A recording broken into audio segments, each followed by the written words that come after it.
No nii, tere taas kõigile jalgpallisõpradele, pikk ette ja ise järel episood 385 teie ees, 6. juuli 2026 ja laua taga on Kris Ilves, tere! Tere! Markus Jürgenson, tere! Tere! Ja mina, Raul Õessar, räägime täna MM-finaalturniirist, räägime põgusalt Premier League'ast, kus ka üks voor peeti, kes tähele ei pannud.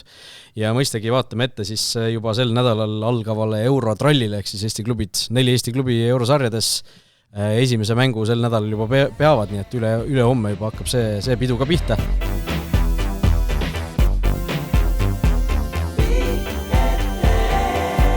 Aga kõik see toob kaasa selle, et nagu Kris sa eile kirjutasid, siis jalgpalli mürgistus on korralik.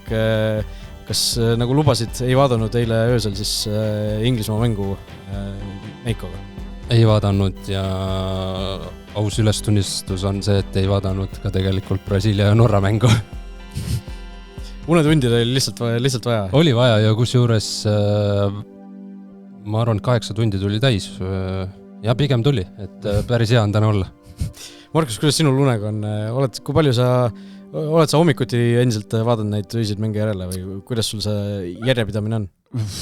Ja võimalusel vaatan hommikul. No nüüd ka Inglismaa mängu ma ka ikkagi ei suutnud vaadata, sest oli väsitav nädalavahetus nagu sportlikus mõttes ja vaatasin tegelikult selle Norra, Brasiilia vaatasin ka 2 osas. Et esimese poole ja õhtul, siis tegelikult juba öösel ja hommikul, nii kui silmad lahti tegin, siis televiisor sisse ja teine poole.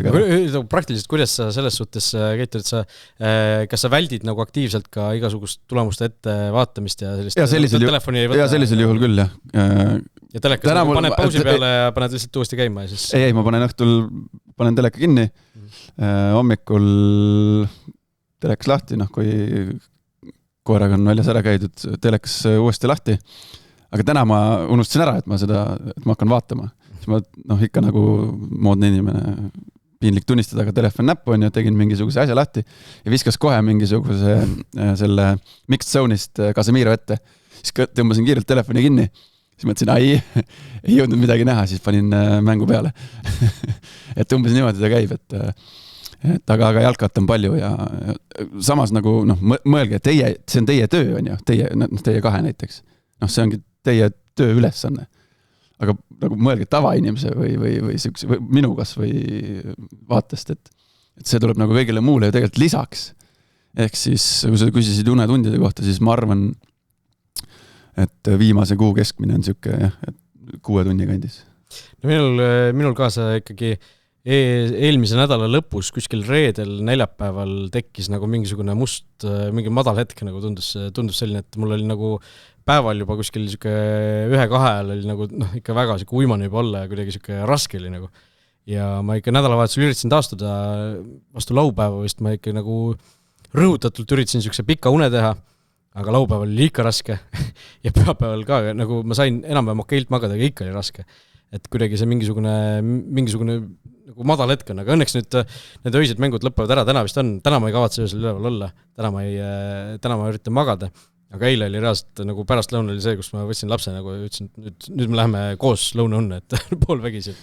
Oli vaja lihtsalt. Mul on ka täna kella 10 on ju kommentaar, ei tea kaua sellega läheb, aga see ikkagi, ta mõjutab ikka tugevalt selles mõttes, et need emotsioonid nüüd eriti play-offis lähevad üles ja ma olen korduvalt seda maininud, et sa ei lähe otse voodisse, sa ei jää magama, et sealt sa näpistad jälle 1-2 unest ära, aga see läbi üritangi ka täna enne kommentaari ikkagi teha pool tundi uinakut, kui vähegi võimalik on, et välja puhata ja mul on just vastupidi, ma ei suudaks nagu enne mängu just seda und teha, et eriti kui ma ise kommenteeriks nagu, et mul ikka see nagu mingisugune elevus või asi nagu kerib üldiselt ikkagi, kui sa tead, et sul tuleb kommentaar. Mul on pigem see, et ma pärast mängu ei magama. See on tavaline. Mul on hästi nagu, kuidas kunagi sellega nagu. Eriti kui see mäng lõpeb hilja, siis okei, sa võid väsinud olla, aga sa kuidagi, ma ei tea, ikka mingid mõtted käivad peas ja oled seal voodis lihtsalt vähkled niisama, ei jää magama, isegi kui sa oled väga väsinud. Ma tean seda tunnet hästi, aga mul on vahel ka see, et nagu see mingisugune autosõit, ükskõik pikk või lühike, see on koju, seal kuidagi seal nagu laadid maha ennast ja siis ikkagi kodus oled juba nagu kohe voodisse. Aga on ka selliseid asju olnud jah, kus see nagu kuidagi need emotsioonid on veel nagu ütlegi nagu maha laadimata midagi. Emotsionaalselt on ka tegelikult mulle see jalgpalliga üleküllustatud periood ikkagi mõju, nagu avaldunud mingites veidretes kohtades, et kas see oli 24. juuni, mul oli õhtul kommentaar. Ma sõitsin siis Võsult, sõitsin lõunaks, sõitsin kella 9 või 8, sõitsin koju üksinda.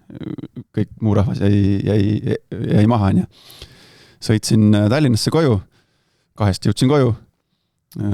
Tegin mängu ettevalmistuse, tegin pool tundi uinakut, 5 ärkasin üles, mõtlesin, et vaatan veel mingeid asju selle mängu jaoks ja 17.25 tuli selline, ma ei teagi, mis sõna seal kasutada, nagu halb tunne, et ei taha üksinda siin kodus olla ja 10 on mäng, 8:30 stuudiosse.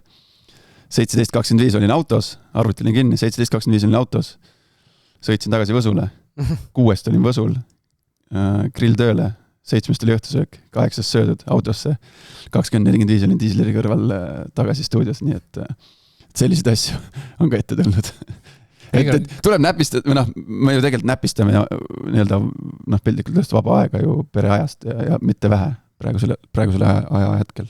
Kõige raskemad on nädalavahetused, kus on ikkagi premium-liiga ka, et sa ju tahad, oled sa siis tööülesannetega seotud või mitte, aga sa ikkagi, meie ju tahame seda premium-liigat näha ka. Ja kui sa vaatad juba päev otsa premium-liigat, nüüd viimasel ajal on need mängud ajutatud suhteliselt hästi, et päevas üks mäng või maksimaalselt 2, aga siin varasematel nädalavahetustel ongi olnud premium-liiga maraton ja kas sa siis tahad või ei taha seda MM-i veel õhtul otsa vaadata, kas sa jaksad või ei jaksa, et see on nagu jah. On keeruline, ma ise olen tundnud ka, et mul mingi kofeiini võib-olla mingi sõltuvus tekkinud juba vaikselt, et see nagu iga päev ikka midagi nagu sisse laksata, et ma kohvi küll ei joo, aga mingid muid jooke, ütleme, kofeiiniga tarbin ja kofeiinitabletti isegi vahel, nii et ma küll ei tarbi nagu päevas mingisugust ülemäärast kogust. Hotshoti? Ei, mitte seda, aga lihtsalt kuidagi nädalavahetusel üritasin ka teha ilma, et võib-olla sellest oli ka need päevadelt kuidagi rasked, et keha oli juba nii harjunud, et saab mingisugune süsti nagu juurde päeva jooksul. Aga see selleks, aga läheb edasi see euromängud tulevad juurde. Kes seda ikka kuulda tahab, aga töö otsa ei saa meil. Räägime MM-ist kõigepealt siis mängudest, mis ära peeti. Me viimati, kui neljapäeval saadet tegime, siis kõik need 16. finaalid ei olnud veel lõppenud ja mõned olulised mängud seal peeti ka veel. Portugal-Horvaatia mäng, milleks mina lubasin ikkagi üleval hoida ennast, ei olnud varianti. See reede õhtu oli väga-väga keeruline. Või oli neljapäeva õhtu. Igatahes neljapäeva õhtu vist, jah. Portugal-Horvaatia 2-1, Portugal edasi. Ronaldo oli värava, vahetati välja olukorras, kus ta siis see reaktsioon oli nii Ronaldolik see reaktsioon, kui umbes nägi, et ta tõesti number 7 on seal punasega tabloo peal, et kas tõesti mina, see oleks võinud ju jääda põhimõtteliselt potentsiaalselt tema viimaseks MM-mänguks, mine tea, viimaseks koondise mänguks. No täna saab oma viimase mängu. Ahah, niimoodi. Teise ütles pressikonverentsil, et ei. Viimane MM-mäng seda ütles välja. Seda ütles, jah. Aga ühesõnaga ei saanud nii-öelda oma, ma ei tea, tingimustel lõpetada või kuidagi natuke ootamatult lõi see vahetus teda, aga näed, Martinesel ikkagi midagi seal kahe tasku vahel on. Ja see mängu lõpp, need üleminutid, see oli nagu puhas ikkagi jalgpallikino, et kus ikka juhtus asju nagu. Ja lõpuks Horvaatia värav siis, mis ei lugenud, mida jäädakse meenutama, see kas seal oli ripsakas, oli riive, oli see juustepuude, oli see peapuude, mis iganes seal oli, igatahes Andur tuvastas ära selle, suluseis loeti ära või suluseis määrati siis ja värav tühistati. No kui seal puude oli, siis ega seal ju mingit küsimust rohkem ei olegi. See küsimus, mis see Horvaadid uurisid välja selle juuksepuute. Et kui sul läheb nagu riivab juukseid, siis seda ei loeta puuteks, on ju. Kui ta ei muuda suunda, on ju. Aga seal ongi, kui seal on see Andur ka sees veel, mis tuvastab nagu väga hästi ära, et kas seal tegelikult oli puude või mitte. Küsimus ongi see, et kas see juuksepuude siis on seal nagu, kas seal peaks mingisugune see nii-öelda lävend olema, et millest see asi üle käib, see graafika, on ju. Et kui see juuksepuude on võib-olla see kaar oleks seal väiksem selle asja peal. Kui sina oleks selle Horvaatia asemel olnud, siis seda puudet poleks olnud. No täpselt on ju, et või kas oleks või ei oleks, võib-olla tegelikult oleks, on ju, võib-olla oleks mul ka siuke väike ripsakas läinud ja oleks kirja läinud. Aga me siin juba on arutatud ka, et mis see kõige ideaalsem jalgpallirisoeng oleks, ma arvan, siuke korralik mullet, kus pealt on niimoodi nagu mull ja tagant on pikad, et keegi saaks sikutada, vaata vajad sul ja punasest. Ja siukse kõva lakiga paned siukse mikrofoni omale üles, siis on sul pea suurem. Aga tegelikult see on loogiline, see on tegelikult loogiline. Andy Carroll või kes nende selliste patsidega mängis siin, ma ei tea, kuidas neid nimetatakse, Grunn või Brunn või mis see on? No sellega mängib ja sellega ju võib väravat lüüa ja see annab. No vaata, seal ongi ilmselt see, et kui sul on lahtised juuksed, et kui see pall nagu neid juukseid riivab mingisugust tutti, siis ta nagu ei mõjuta palli suunda. Aga kui sul ongi mingisugune tugev grunn või mingisugune rasta junnid siin peas, siis sellega nagu ikkagi ju mõjutab palli lendu ka.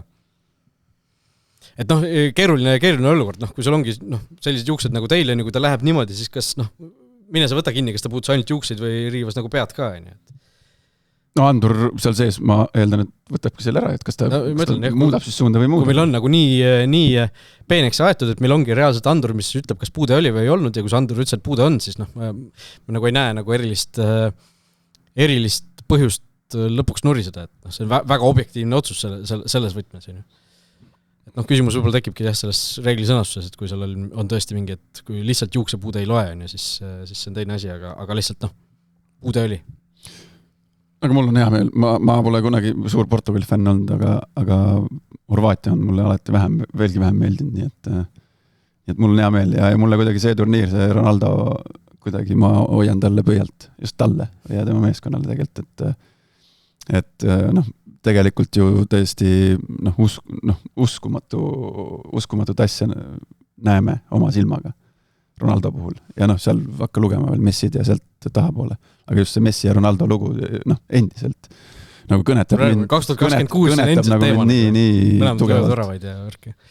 Aga see meeskonna kapten Modric ja Ronaldo, see keskmine vanus oli umbes samasugune nagu teil see Gruusia legendide vastu mängus, 40+ ikka mõlemad tugevalt juba.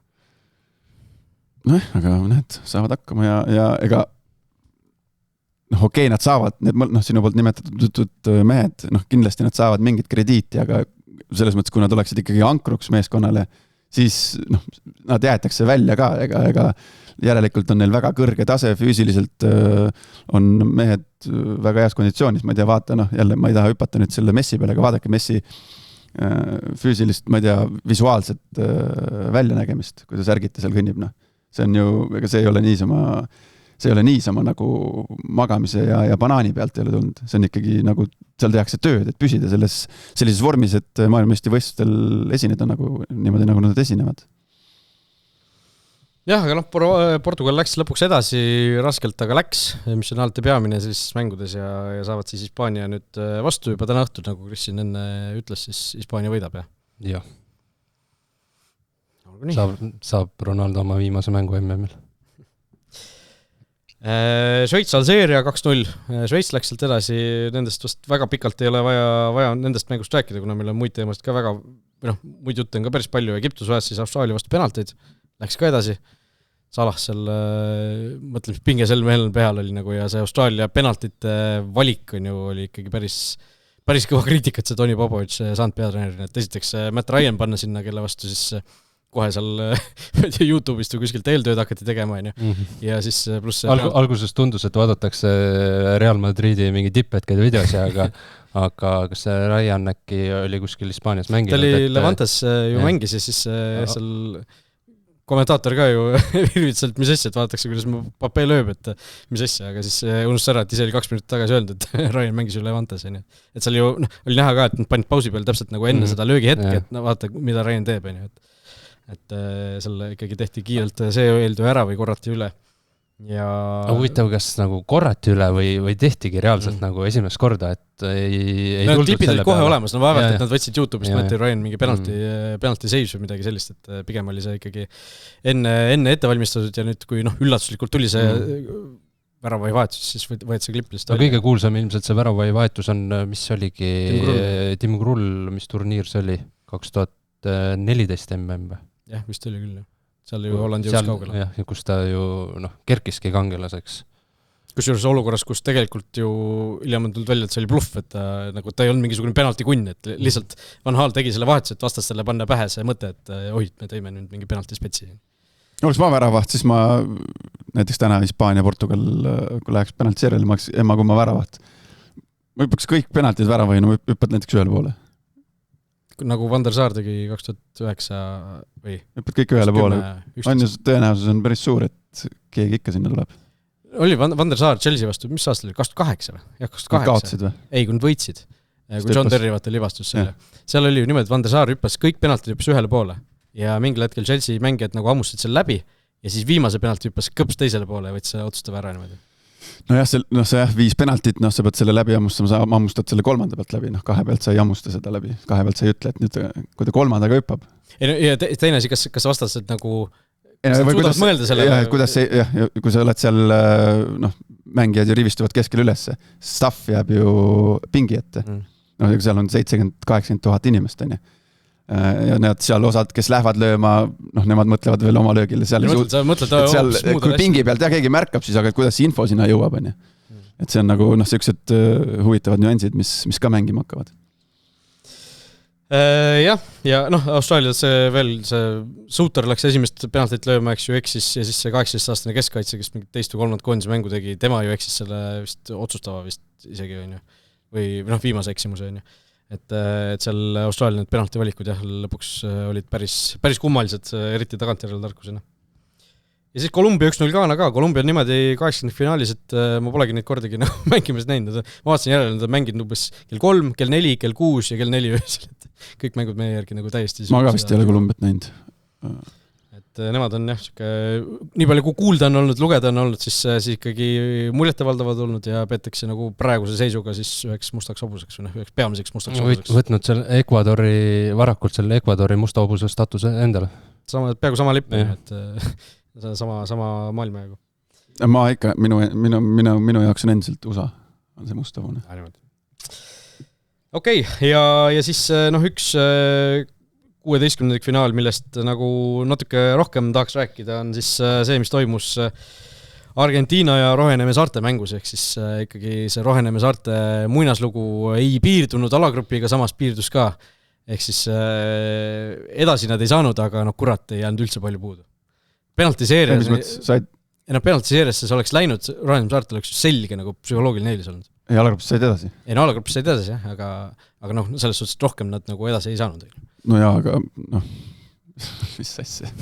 3 maailmameistriga mängisid 4 mängust ja kõigiga normaalaeg viiki.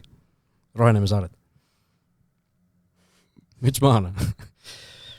No, jah, ma ei teagi, kas see nüüd annab mingit usku või aga see näitab veel kord, et ega nad ei ole, seal alguses naersime küll, et mis sealt tulevad Roheneme saared ja kes kõik saavad, aga oskavad küll see ju 9, mis pani selle värava, see oli ju see iluvärav, Sidney Lopez Cabral on ju. Et seda meisterlikkust on ja nad ei ole sellised, kes tulevad sealt poolprofid või mis iganes, et nad on ikkagi füüsiliselt väga heade eeldustega ja normaalsed mängijad, et ma ei teagi. Jällegi see sama asi kehtis, et muidugi loomulikult ühe mängu lõikes on näge nende outsiderite nagu edulugusid näha, aga pikema turniiri mõistes sa tahad ikkagi Argentiinat, sa tahad Prantsusmaad, sa tahad suuri, vähemalt mina.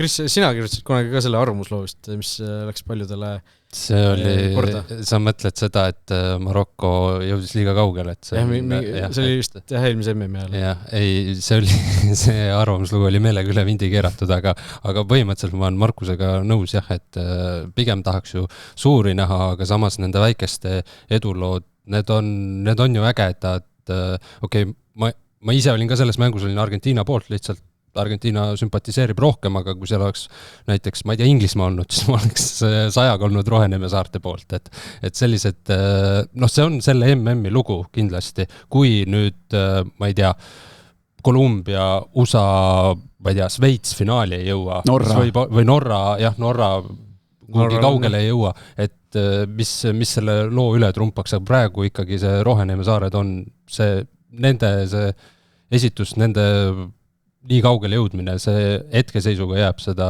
MM-i suuresti meenutama. No naljaks on see, et me räägime kaugele jõudmisest, nad ei saanud 32-sest edasi. No, jah. Selles suhtes nagu naljaks mõelda, et tegelikult nad ei jõudnud ju väga kaugele, aga kui võrdleme Costa Rica 2014, mis nüüd veerandfinaali 8 sekka, et Nad mängisid 4 mängu, kaotasid ainult 1 ja sellegi napilt lisaajal. Ja ma ütlen, 4 mängust 3 oli nagu maailmameistrite vastu Hispaania, Uruguay ja Argentiina, ja Argentiina siis valitseb maailmameister. Ja see, kui julgelt nad mängisid, kui nagu nad ei olnud see, et nad istuvad seal kilpkonnas 120 minutit ja siis loodavad nagu kuskil midagi ära kobistada. Ja see ei olnud selline Paraguay kaitseblokk, et nad ka nagu, neil oli kaitseblokk, aga nad nagu kuidagi need oli nagu rünnakul palliga, need oli nagu selgelt rohkem näha.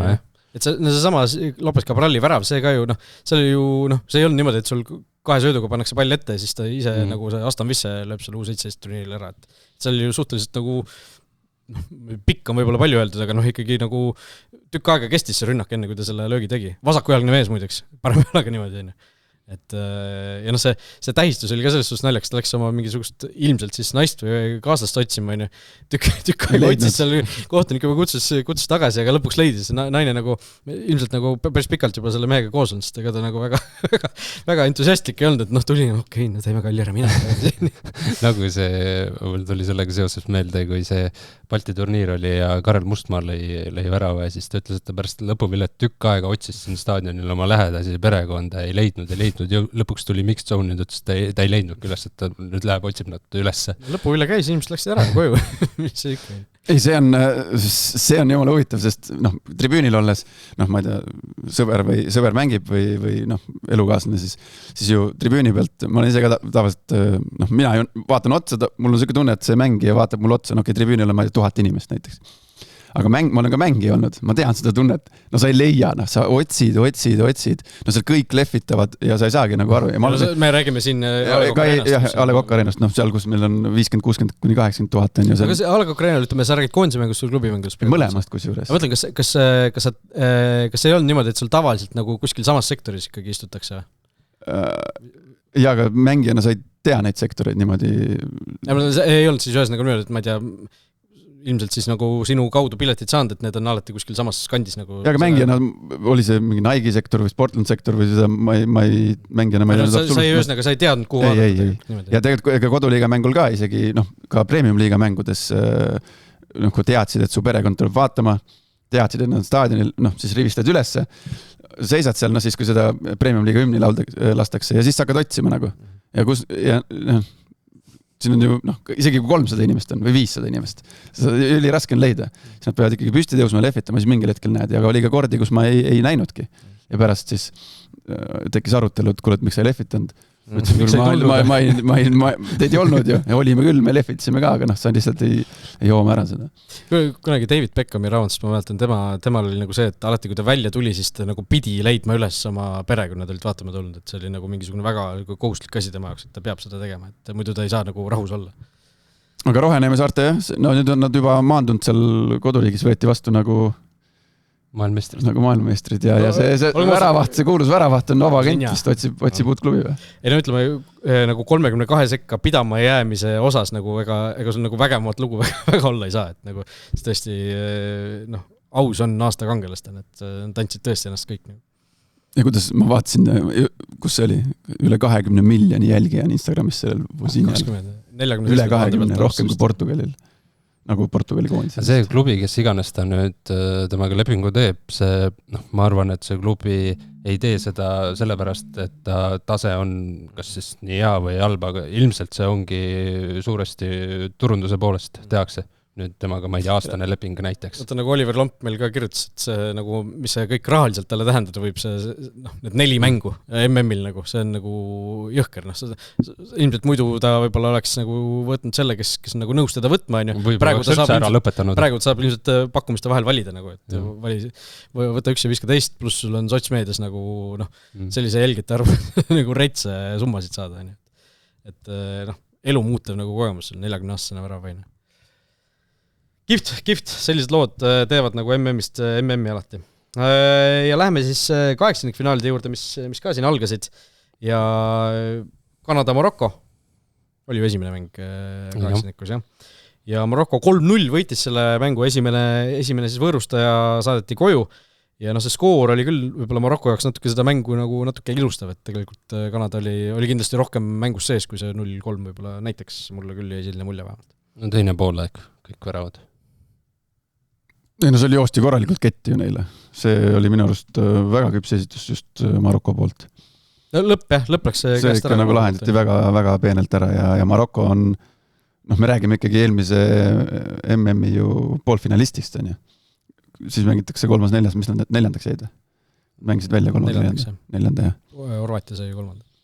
Aga nemad on ka üks, esiteks nad näitavad tõesti kihvti ja küpset jalgpalli ja nad on individuaalselt heal tasemel ja nagu see mäng näitas ka, et vajadusel ongi kaitseme ja siis jookseme 2 kiiret teile tuppa ja lahendame selle asja ära, et Maroko on kindlasti lisaks USA-le ka üks mustable. Varsti ainult mustad hobused jäävadki. ainult mustade kari meil ongi. Jah, no Maroko jaoks kindlasti halbuudis sai paari võimalik vigastus, mis tahaks arvata, et tõenäoliselt ikkagi järgmist mängust vähemalt jätab ta eemale. Aga mine tea, on ju, siin MM-il igasuguseid imelisi paranemisi on võimalik tekitada, kui sa ei ole just Alfonso Davies, eks ju, kes lõpuks tundiski, et ta ei ole piisavalt valmis, et selles mängus üldse platsile tulla, ta ühe korra käis siin selles kelle vastu nad mängisid nüüd selle 16. finaali Aafrika võistkond.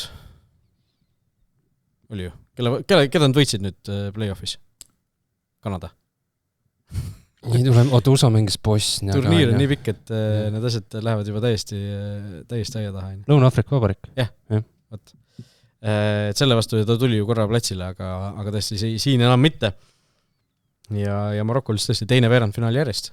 Ja ikkagi kinnistavad ennast sellise korraliku suur jõuna juba maailma jalgpallis. Ja tulete meelde, kus järgmised toimuvad. Hispaania, Portugal, Maroko. Jah, ehk siis koduturniiriks vormi, et Hakimid ja asjad, suur osa võistkonnast ikkagi on ju piisavalt noor, et mängida seal kodus ka veel. Et seal, ma ei tea, kas räägime varsti tiitli pretendendist juba järgmise 4 aasta lõikes, aga siin see turniir ka veel kõigepealt vaja ära mängida. Ei no mõtlengi, et vaatame, kuidas see läheb. Vaatame, kuidas prantslaste vastu saavad.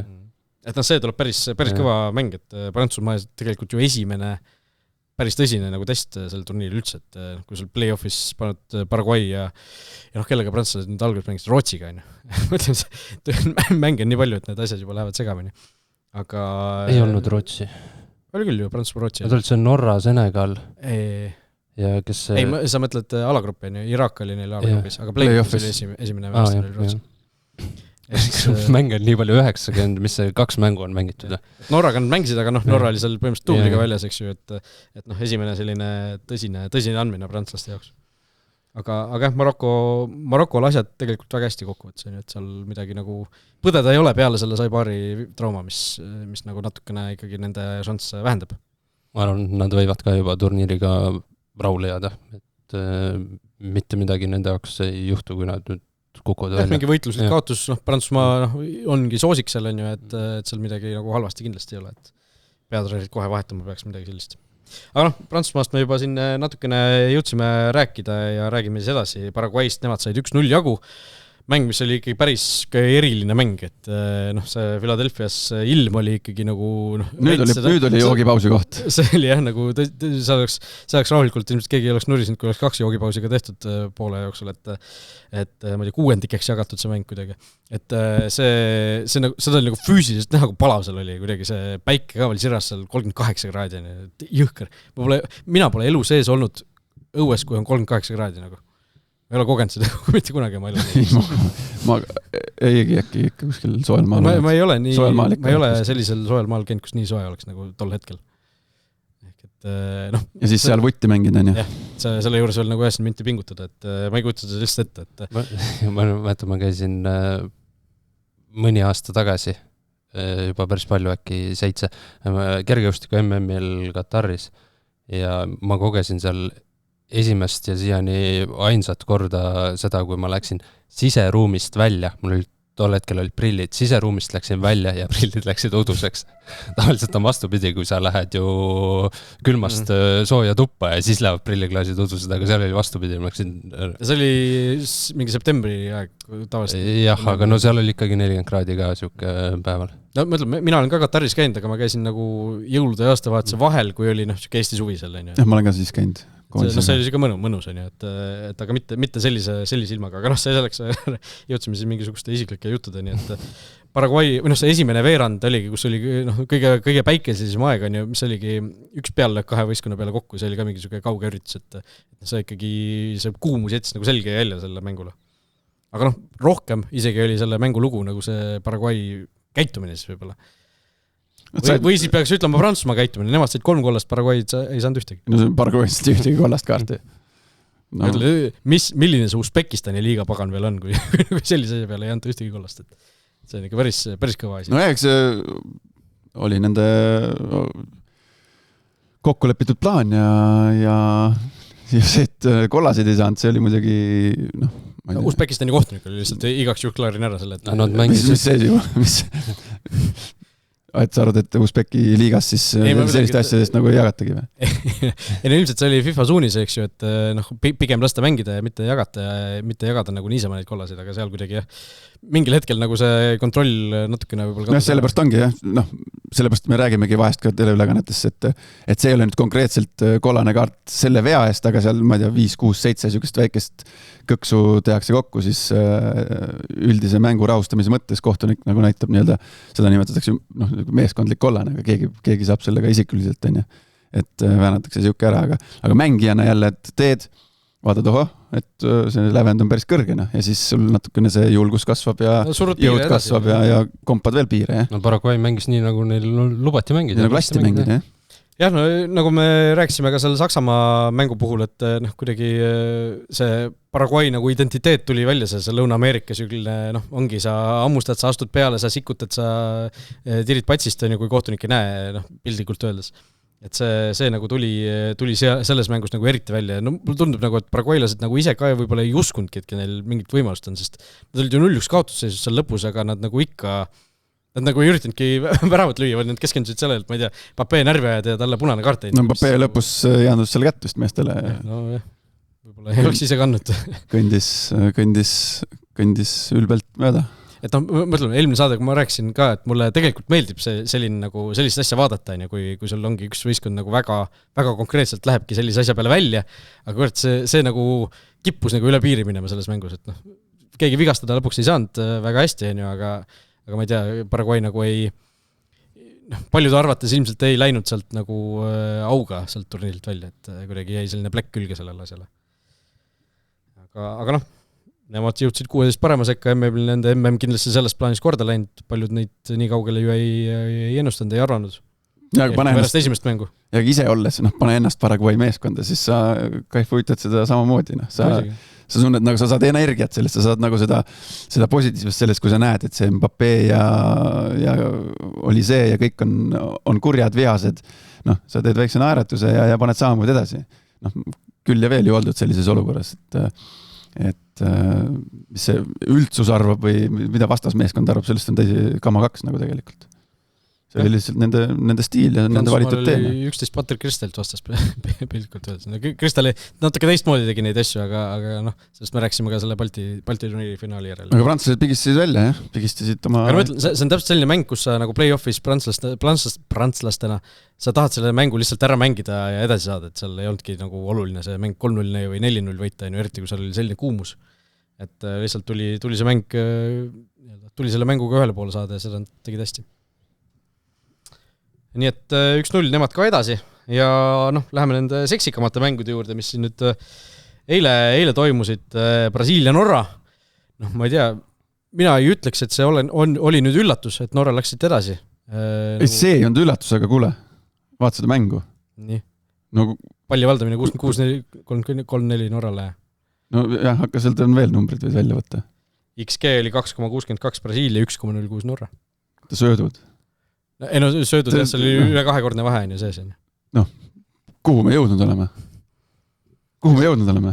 Norra on räige spordiriik nagu. Hoki MM-il tuli isegi medalja ju. Norra. Ja vaata nüüd mõtleme sellele, et panid prantslaste vastu selle varu koosseisu, alagrupi viimases mängus. Jällegi me ei saa kunagi teada, mis oleks juhtunud kui, aga praegu juba võib öelda, et õige otsus. Nad olid täna värskemad, nad olid teravamad, nad olid mängujoonis toimis, nad olid minu jaoks nad olid ikkagi üle, see sinu XG, see tuli sellest 2 olukorrast, kus seal see... Neil oli 2 penaltit. Sorry, 2 penaltit on juba 1,5 kokku, üle 1,5. No lisaks sellele, ma mängu ei vaadanud. Hendriku 1-1, aga tipphetkedest nägin ju, et Norra väravat tegi mingi supermängu. Oli, jah. Esimesel poolel oli ka veel üks tõrje, pluss oli see võib-olla ei läinudki isegi XG arvestusse, see, kus norralased oleks ju oma väravast, kummalisem oma värav oleks olnud kogu turniiril, et sealt kastist väljast lihtsalt paned jala vahele ja järsku vaatad, mõtle, mis nagu see agoonia see võis olla, see mingi sekund, kui sa näed, et see pall läheb et hakkab sinna lati alla kukkuma ja siis nüüd toob selle ka veel välja postipõrke kaudu ja veel, et see oli ikka meeletu. Et selles mõttes nagu me ei saaks öelda, et Norra nagu pani kõik Brasiilia käigud kinni, siis tegelikult ma ütlen, see esimene penalti totaalne lollus ju AR-ilt, miks sa lähed sinna niimoodi torkima üldse, vend läheb väravast eemale jookseb seal. Vend veel näitas ka palli. No ei olnud seal üldse palli, ja see... Norra lõi kohe mängu alguses värava ka ju, et sul see võikt ära. Ma mõtlesingi, et läheb nagu väga kõvaks andmiseks, et seal ju oleks võinud rahulikult 1-1 olla seal mingi 10 minuti järel, aga näed. Aga Norra väga sümpaatselt mängis minu jaoks, et tõesti. Tark esitus ja nagu kui sa vaatad seda kaitseliini, ega neil ei ole ka mingisugune ju kaugeltki mitte mingi maailmaklassi kaitseliin on ju, seal keskkaitsed ongi mingid ajeerid ja sellised tüübid, et selline korralik Euroopa tase, mitte midagi enamat, aga nad kuidagi suudavad ikkagi selle oma tugevused maksma panna ja kui sul on Haaland ees, siis sul on igas mängus võimalus, nii lihtne ongi. Seal oli, kus viimati, kui Norra mängu tegin, siis hüppas siuke fakt välja, et Norra osales viimati 98, ja siis oli Norra ühe mängu põhikoosseisus oli korraga Haalandi isa, Sörleti isa ja siis Skelderup, mis selle vene? Skelderup, tolle isa ka. Ehk siis ja peatreener ka veel, Solbaken ilmselt. Et jah, vist jah. Et seal on see sport sellise au sees ja nüüd nad siis lõikavad vilju lõpuks. Aga ja me ei saa üle ega ümber ju Erling Braut Haalandist.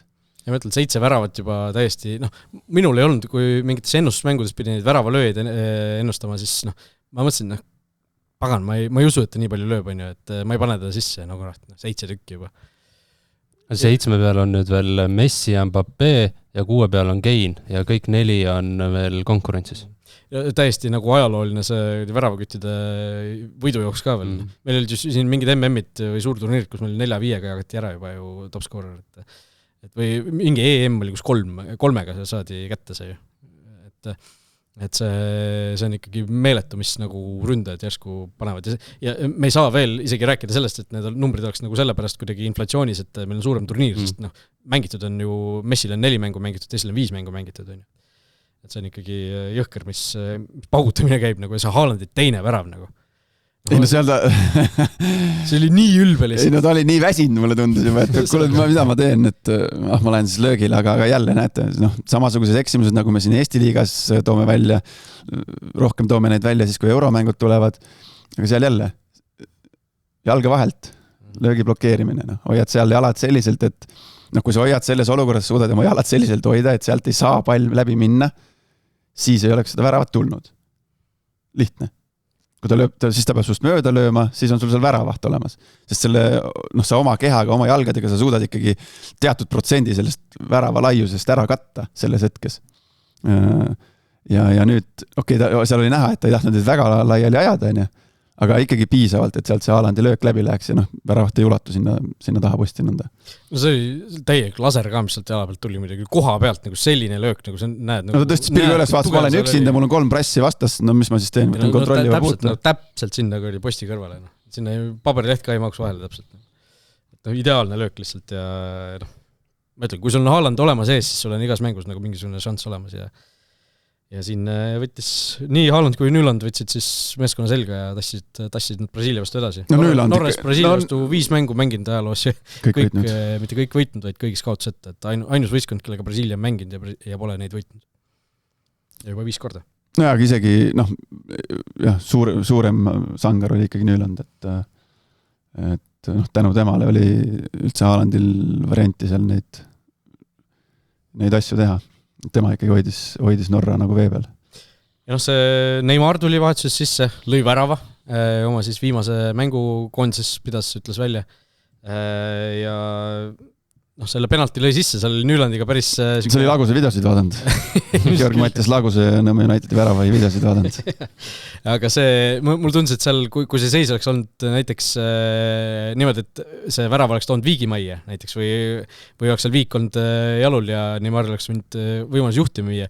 Ma arvan, et Nüüland oleks natukene teistmoodi seal tegutsenud. Kuidagi nagu siuke pingevabadus nagu paistis välja tema käitumisest. Et noh, ta läks meid lolli mängima seal joone peal ikkagi. Noh, see joone peal tegutsemine, me saadega rääkisime, et seda tasub teha, see ajab ikkagi lööja segadusse, aga lihtsalt kuidagi see suuvärk ka, mis seal käis. Neymar lõi ju sisse ja siis hakkas veel midagi ülbitsema selle. Ja siis ta läks näitas, aga ma ei tea, kes ütles, et see joone peal tantsimine segadusse jääb mängijat?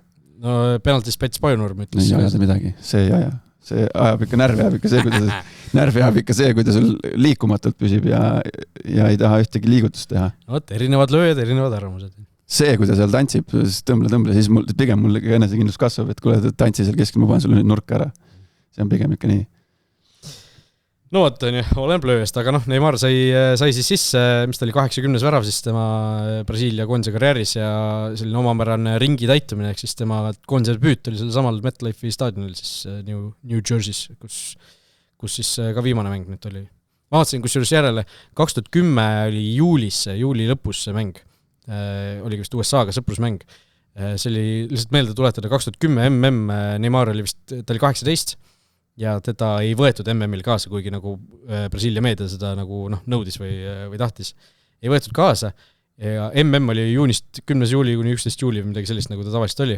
Ja siis nad mängisid USA-ga sõprusmängu mingi 25 juuli. Mis lugu seal taustal oli, nagu, et paar nädalat pärast suur turniiri lõppu mingid mingi sõpakat veel, et siis koondised tavaliselt ju, või mängid ka ju puhkavad suvel, et mis lugu see oli, aga tolles mängus Neymar tegi oma Brasiilia debüüdi oli ka värav, nagu ka seekord, et selles suhtes nagu ring sai vähemalt ilusasti täis, aga kindlasti kaotus Norrale 80. ei ole see, mis tahtis. Ei olnud see, mida Neymar tahtis, jah. No jah, eks nüüd saab mees nautima hakata seda. Või ei, klubi karjääri, ma ei tea, mis ta edasi otsustab teha. 34 on ju... Tervisega on ka nii, kuidas on. Et ega sealt mingit suurt mängijat ilmselt enam ei tule. No ta juba ju sealt Saudide maalt ju jõudis kodumaale välja, eks ta ilmselt ma kahtlen, et ta kuhugi nüüd, ma ei tea, Brasiiliast välja läheb. Või Lõuna-Ameerikast välja. Vot, nii et Norra edasi ja 8 parema seas. 8 parema riigi seas. See sama Norra, kes siin Eestiga hädas oli, et tulete meelde, alles hiljuti. Võits 1-0 või 1 väravaga Eestit samamoodi nagu Brasiiliat praegu. Norra sport elab üldse, häid aegu. Ma mõtlen, see on jõhker spordiriik. Just mängu ajal ka mõtlesin, et tahaks nagu teada, mis tunne see on nagu Norrale seda mängu vaadata, kus sa mängid Brasiiliaga ja see ei ole see, et sa kannatad, vaid sa nagu naudid seda mängu vaatamist, et sul on, sa tead, igal hetkel võib sul värav tulla, sul on ees siuksed vennad. Ja see ei ole nagu see, kes istuks seal kaitses ja tõrjuks neid pressida ja rünnakuid, vaid sa nagu juhid seda mängu mingis mõttes või domineerid või omad initsiatiivi. No ma arvan, Norras on puhta hullus lahti. Vist küll, jah. Ja siis öine mäng Mehhiko, Inglismaa. Mina mõtlesin, et ma ärkan üles selleks mänguks, eks ju, kell 1 lõppes Brasiilia-Norra mäng. Panin 2 tunni pärast äratuse endale. Teadsin, et mingi võimalus on, et seal äiksetormid on, et lükatakse edasi, vaatasin kell 3, lükatigi edasi, tunniks ajaks veel magama, ja siis ärkasin nagu 4 üles, tegin suure vea, võtsin nagu, panin kõrvaklappi kõrva, võtsin telefoni, lihtsalt hakkasin voodis vaatama nagu kõhuli niimoodi. Ja kõhuli vaadates... Kõhuli? Jah. Niimoodi panin nagu padja endale siia alla, nagu pea niimoodi padja peale ja siis nagu siia ette niimoodi. No tule taivasappi. Ja see oli muidugi selles suhtes... No tule taivasappi. Ülilihtne. Vanus peaks juba olema nagu niimoodi. Ülilihtne niimoodi magama jääda. Ja see juhtus väga kiiresti. Mul oli kusjuures mingisugune nagu kummaline teadmine oli, ma sain aru, millal on vaheaeg ja ma teadsin, et 0-0 midagi ei toimunud, on ju. Ja siis millegipärast tegin uuesti silmad lahti, mingi hetk vaatan, et Kein hakkab penaltit lööma, et siis vaatan tabloole, mis see 2-1 Inglismaa vähemuse, mis nüüd juhtus nagu. Ja siis hakkasin tagasi kerima muidugi ja siis vaatasin kõik need olukorrad, vaatasin üle muidugi, aga no kurat, see oli ikka mäng, mis oli mäng ka, et see Mehhiko 2200 meetrit kõrgust Azteca no see ikkagi jättis selgelt ju Inglismaa mängule jälje. Kõik see, mis enne mänguga toimus, on ju, seal ikkagi nuhiti välja nähes. Inglased üritasid oma hotelli varjata, on ju. Ma ei tea, kuidas, mis plaan see selline on nagu Mehhikos? Plaan on see, et sa pead endale mingisuguse helikindlustuse ja kõrvatropid võtma, et seal ei ole nagu mingit muud... Mingid videosid nägin, seal käidi mingid, ma ei tea, mis agregaatidega, mingisugune raketipüstol või mingi ilutulestiku püss oli, mis lasi nagu konstantselt nagu põmm. Noh, sesse. See oli ikka pandi korralik laulupidu seal hotelli kõrval püsti. Ja 2 ööd nad olid seal ju, nad tulid ju nagu niimoodi, et juba mängu eelsel ööl, nagu mängu eelse päeva eelsel ööl olid. Inglismaa alaliit ütles, et nad üritavad seda kiivalt saladuses hoida. Mis moodi? Kui sa just mingite kohalike inglaste juurde ei lähe, siis nagu see on täiesti võimatu. Ilmselt siis on ka võimatu. Aga noh, see selleks tund aega siis lükati lõpuks mäng X-õhu tõttu edasi, aga see mäng mingil hetkel näitas seda, vaata mis näitab seda, mis selle asja nimi on? Momentum graafika. Terve see oli roheline põhimõtteliselt ja siis vahepeal oli 2 Inglismaa väravat ja läks roheline see edasi, et Mehhiko ikkagi nagu oodatult oli nagu palli hoidvam ja jõulisem võistkond seal platsil, aga kui inglastel on raske, siis on 2 meest, kelle peale saab loota, need on Jude Bellingham ja Harry Kane ja see, mis see Bellingham tegi seal 98 sekundit, 2 väravat põhimõtteliselt nagu mitte kuskilt. Ja siis veel ju Bellingham seal avapoole lõpus nägid seda klaarimist, mis ta tegi. Ühes Mehhiko nurgalöögi olukorras, nagu Mehhiklane hakkas juba tühja põhimõtteliselt lööma. Ja Bellingham kuidagi selja tagant kõmm lõi tal palli veel eest minema. Põhimõtteliselt 3 nagu väravat väärt asja tegi. No Inglismaa pole absoluutselt veenevalt. Aga näed, siin nad on. Aga see mäng on selline, kus sa ei saa nagu mitte midagi sellist nagu välja lugeda, et see mäng oli samamoodi nagu prantslastel, inglastel lihtsalt vaja sealt edasi saada ja seda nad suutsid, et raskustega, väga suurte raskustega, aga sa suutsid, et see Konsa punane kaart ka veel seal veets ju mina ei suutnud ennast üles sajada selleks mänguks, siin praegu olen õnnelik, et kui ma kuulsin, et tund aega edasi lükati, siis ma ärkasin hommikul ja vaatan selle mängu päeval järgi, aga millest see punane väänati selle? Tõsine viga oli ikkagi taldees vastu kõrge tallaga läks suur hooga sisse ja ikkagi see seal ei olnud nagu midagi vaielda. Kohtunik ei olnud küll esialgu varri kanti, aga... Ta oli siis parem kaitses või? Jah.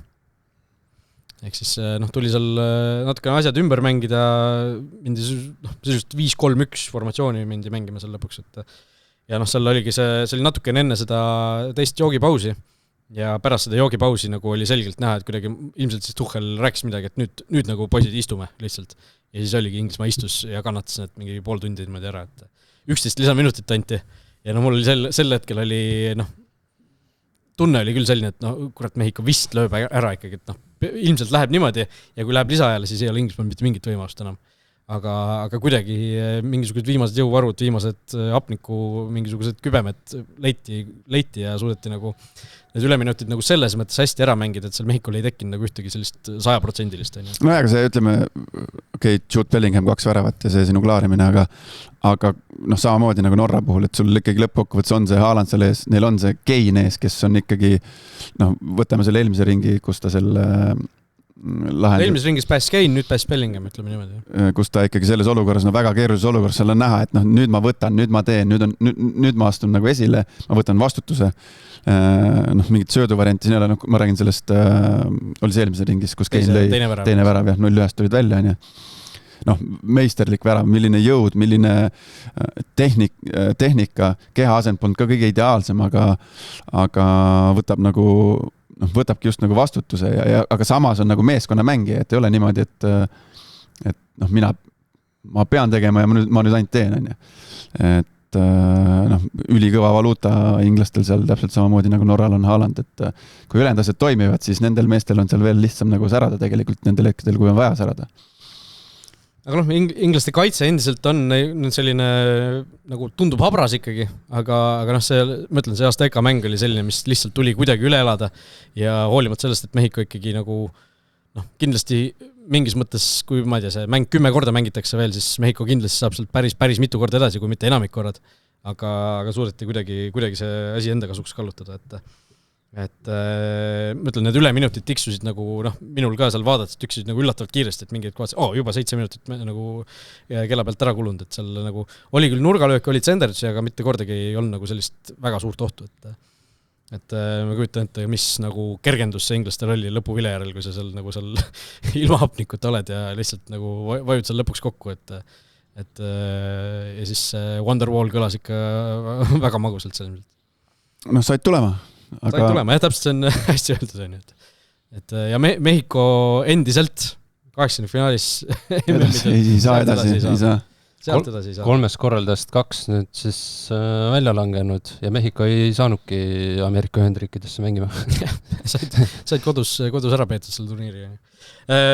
Jordan Henderson tasub välja tuua väga kõva mäng, kollane kaart, vigastus, oleks mees platsile ka veel saanud, oleks eriti kõva olnud, et mees sai selle ju varumehena, sai kuskil küljejoone tagant, sai kollase ja siis kukkus üle reklaamplakati tähistamise hetkel. Tal nagu mingi video pealt tundus, et reaalselt nagu siit kohast käsi läks nagu täiesti niimoodi krõksti pooleks, et päris paha vigastus oli seal ilmselt. Ja otse haiglasse ta viidi ju. Ja, seal oli kohe, kui mingisugune tiimikaaslane tal kõrval, nägi kohe, tulge appi nagu, et seal, eriti totralt ka, vana inimese vigastus, et üritad nagu noore inimese kombel üle mingisuguse reklaami hüpata ja siis koperdad kuskile ja kukudki endal haprad luud katki. Nagu mõned saated tagasi siin rääkisin nendest värava tähistamisest ja et seal on väga tegelikult lihtne vigastada saada ja just mäletad, ma ei tea, kas te mäletate, aga ma ütlesin, et kätte, et käed saavad tavaliselt haiget. No see on isegi värava, see oli pärast lõpuvilet nagu seal fännide ees kuskil, ta oli juba ära tähistanud ja siis tuli nagu tagasi, tal ei olnud, see oli nagu ei olnud ühtegi vastast ega ühtegi oma meestel seal segamas, et ta ise lihtsalt koperdas seal, et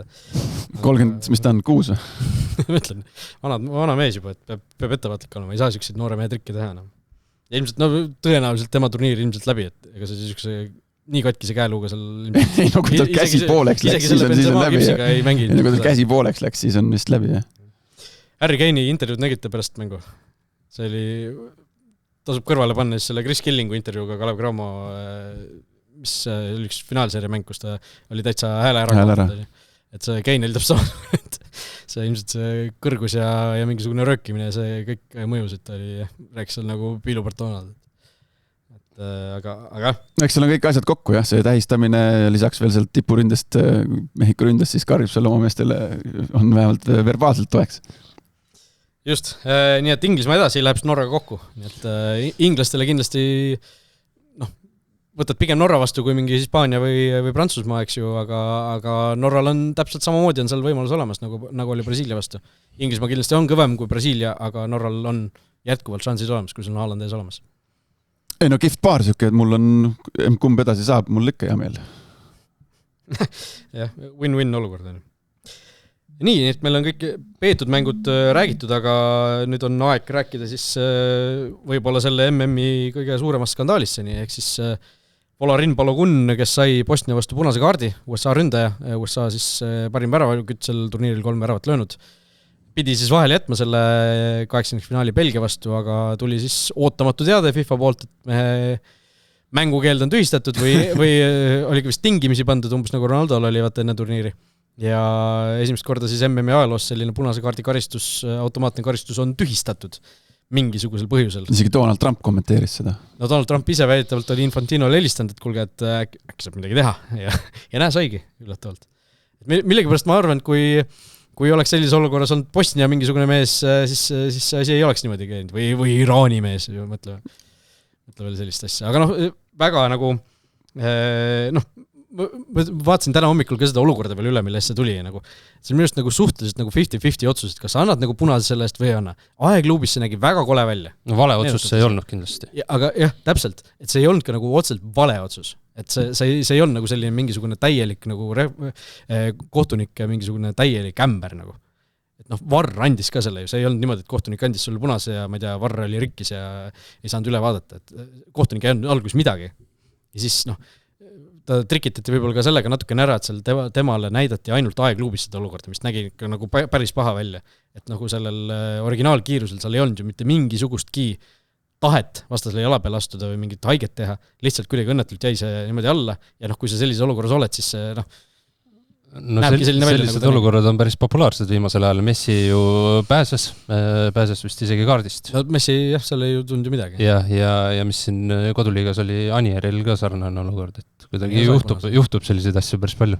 no Anieri olukord selles suhtes oli natuke teistsugune ja Messil ka, et seal oli nagu need Anier nagu tagant astus, on ju, et siis Balogunil oli see, et nad läksid ju mõlemad nagu võitlusse, Balogun vist tahtis nagu astuda talle ette, aga kuidagi lihtsalt oli tasakaalust välja, siis jalg vajus nagu sellele vastasele natukene peale, et täpselt siuke, nagu Kris ütles, et see ei olnud nagu vale otsus, see ei olnud ka kindlasti selline raudkindel punane, et ongi see, mis kohtunikud otsustavad, see nagu üldiselt võiks jõusse jääda, aga näed, ikkagi tühistati. Täiesti arusaamatu otsus siis FIFA poolt, et miks see mängukeelt tühistada, mis siin tehti enne turniiri algust, tehti ka ju Ronaldole mingisugune Ronaldole ja paarile mängijale veel kusjuures, et lükati nagu edasi, et see selline... see ei ole praegu aus, see ei ole ju Belgia suhtes. Ei ole muidugi, belgiased ise ongi päris ju marus, et mis asja, et kuidas selline asi võimalik on. Ja minu arust võib-olla see probleem ei olegi nii väga sees, et mingid punased kaardid tühistatakse või see keelud tühistatakse, kui nagu mingisugune komisjon näeb, et need ei ole nagu sellised, mis vääriksid MM-finaalturniiril mängukeeldu. Aga probleem minu jaoks eelkõige see, kuidas, et seal ei ole nagu mitte mingisugustki läbipaistvust. Sul nagu lihtsalt teatakse midagi ilma vist nagu sisuliselt kommenteerimata seda asja, mingisugustele küsimustele vastamata ja see eriti halb näeb välja sellepärast, et seal on nagu see poliitiline mingisugune võti on veel sees, et kas siis tõesti nagu niimoodi saab neid asju teha, et ja samal ajal no ma ei tea, ma arvan, see on äkki päris nii ei ole. No ma loodan, ma ka loodan väga. Nagu koondise delegatsioonist järsku keegi võtab sõna ja kuulge, ühendume presidendiga ja no seal võib-olla niimoodi ei peagi tegema, et sul see surve nagu, ameeriklased olid päris pahased ju selle punase kaardi peal tegelikult nagu kohe seal. Ja siis oli see Mike Pence vist, kes võttis seal sõna alguses, et ikka peame vaatama, mis teha saab ja mingi jutt oli, et Trump reaalselt helistas Infantinole selles osas, on ju. Et niimoodi ei saa, see sportlik nagu integriteet lihtsalt ju hävib lihtsalt selliste asjade puhul. Et FIFA nagu see mingisugune MM-i koodeks või juhend ei anna üldse võimalust tegelikult meeskondadele nagu punaseid kaarte appelleerida, on ju.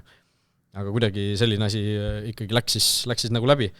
Ja siis on see vaene Katari mees Madibo, kes sai siis nagu 5-mängulise lisakaristuse veel sisuliselt sarnase olukorra eest tegelikult ju.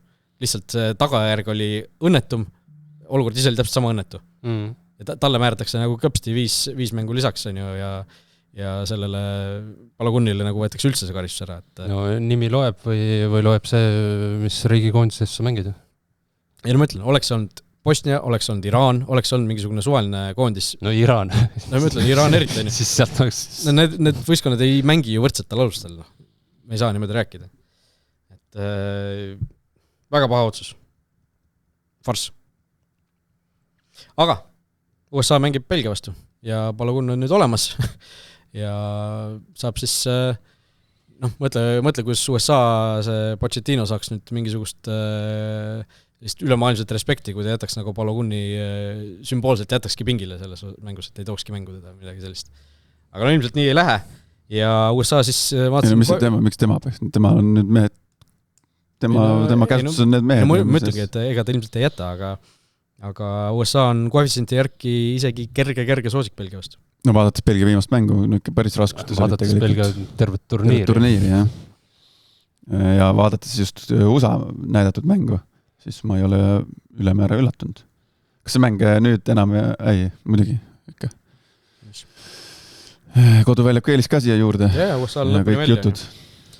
Et kui nad nüüd ühe mängu veel võidavad, siis on ju see on nüüd 8. finaal, jah. Siis on nad veerandfinaalis, eks ju, et ei ole üldse paha turniir USA poolt seni olnud ja arvestades nende senist minekut, arvestades Belgia senist minekut, siis ei ole mingit põhjust, miks nad peaksid seda mängu kuidagi kartma või minema aupaklikult vastu. Ei, kindlasti mitte. Ma arvan, et nad ongi pisikesed favoriidid. Aga jällegi, nagu me rääkisime Keini ja Haalandi asjadest, siis võime naerda või mitte, on vormis või ei ole, on paks või ei ole, on õllekõht või ei ole. Aga seal on ikkagi see Lukaku ja Lukaku võib seal neid Ameerika poisse ehmatada küll ja veel. Ja siis on veel 2 finaali mängimata lisaks Portugal-Hispaaniale ja sellele mängule, ehk siis Argentiina-Egiptus tuleb teisipäeva õhtupoolikul kell 7 meie ajärgi, ehk siis väga, väga mugaval ajal. Argentiinas oli ikkagi selge soosik, Egiptus ka selles viimases mängus ei jätnud mingit sellist muljet, ehk siis seal mitte et Argentiina nüüd eriti suurt muljet oleks jätnud Roheneeme saarte vastu, aga nad lähevad ikkagi selge soosikuna sinna ja viimane mäng siis Šveits, Kolumbia, kaks võimalikku musta hobust jällegi, nii et üks musta hobune kindlasti verandas. No Argentiina, kätte kes neil on vist kuni poolfinaalini on jutumärkides tühi tee. Poolfinaalis tuleb Norra või Inglismaa, kui lähevad. Poolfinaalis, jah, aga enne seda tuleb vistki ju ongi see Šveits, Kolumbia, sealt tuleb vastane. No see on uskumatu lugu tegelikult selle Argentiinaga, noh. See on ju et see on ebareaalne. Puu niimoodi välja kujutanud. See jah, ja see, et nad on uuesti, nad on ikkagi siin.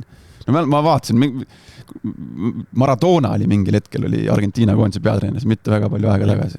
2 käekellaga selle, 2010 äkki või? Oli turniiril või? See oli 14. Ja nüüd on nad jälle siin ja finaal terendab. Ja finaalis võib, ruttame nüüd sündmustest ette, aga see, kuidas see meeskond, me oleme sellest just iga saade rääkinud sellest Argentiina asjast, aga seal, kuidas need kõik ülejäänud vennad, kõik, kes on pingi peal, kes on tribüünil, seal vist ei ole kedagi, aga vigased vennad on, aga et kuidas nad nagu on nõus Messi nimel nagu tegema, see nagu kiirgab, see karjub näkkuna ja see ei ole nagu vastumeelne tegevus sellene. Ja see on uskumatu nagu tiimi vaim tundub seal olevat ja sellega võivad nad päris kaugele sõuda. Lisaks on näha, et nad kuidagi saavad sellel turniiril pingevabalt mängida, sest nad 4 aastat tagasi said selle MM-tiitli kätte. Ja kuidagi, Messi sai MM-tiitli kätte ja pool võistkonda ka tegelikult, aga nüüd peast ütlen, et umbes pool on. Väga suur osa on ikkagi alles, mingi Otamendi on isegi seal tiimis alles endiselt. Et kuidagi pingevaba on see olek neil. Just, nii et saamegi meie siit pingevavalt minna Premium Liiga juurde, kus siis mängiti selline ilus viisakas voor, mis ei röövinud liialt MM-ilt tähelepanu, sest mingeid üllatustulemusi suuri ei juhtunud, eks ju, kõik suured võtsid oma ära, mis nad pidid võtma, peaaegu identsete skooridega seal juures, eks ju. Kure Flora oli esimene mäng 3-0, Flora võitis, Markus kuulab väga, ma ei tea, kui palju see mikrofoni läbi tuleb, aga meil on niisugune troopiline vihmasadu on õues. Ei no sükest pole ma veel siin nende aastate jooksul. Mul on raske kuulda teid natuke. Nende aastate jooksul pole nii tugevat vihma siin olnud, et Alekok Arena tribüüni katusele on siis, et see kui vihma tuleb, siis on hästi siin see klõbin kuulda. On. Aga ütleme jah, Kure Florale siis ikkagi väga mugav kindel võit, nagu Kurel mingit erilist varianti sealt midagi kätte saada vist ei tekkinudki kordagi ja lõpuks löödi väravad ka ära ja saadi siis 3 punkti, 3 väravat ja kui vaja ka koju tagasi euromänguks valmistuma. Tuli Varjundi värav, päris äge.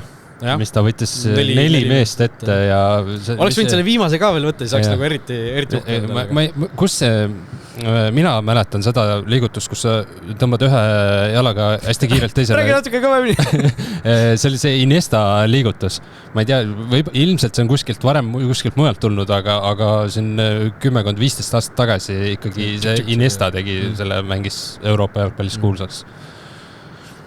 No jah, tõesti, selline üks hooaja parimaid väravaid kindlasti või selliseid oma laad enda kategoorias, eks ju, kus sa nagu individuaalse dribliga lähed. Samas me võime küsida, mida need kaitsjad seal tegi, jah? Seda küll. Kuidas nii lihtsalt saab minna?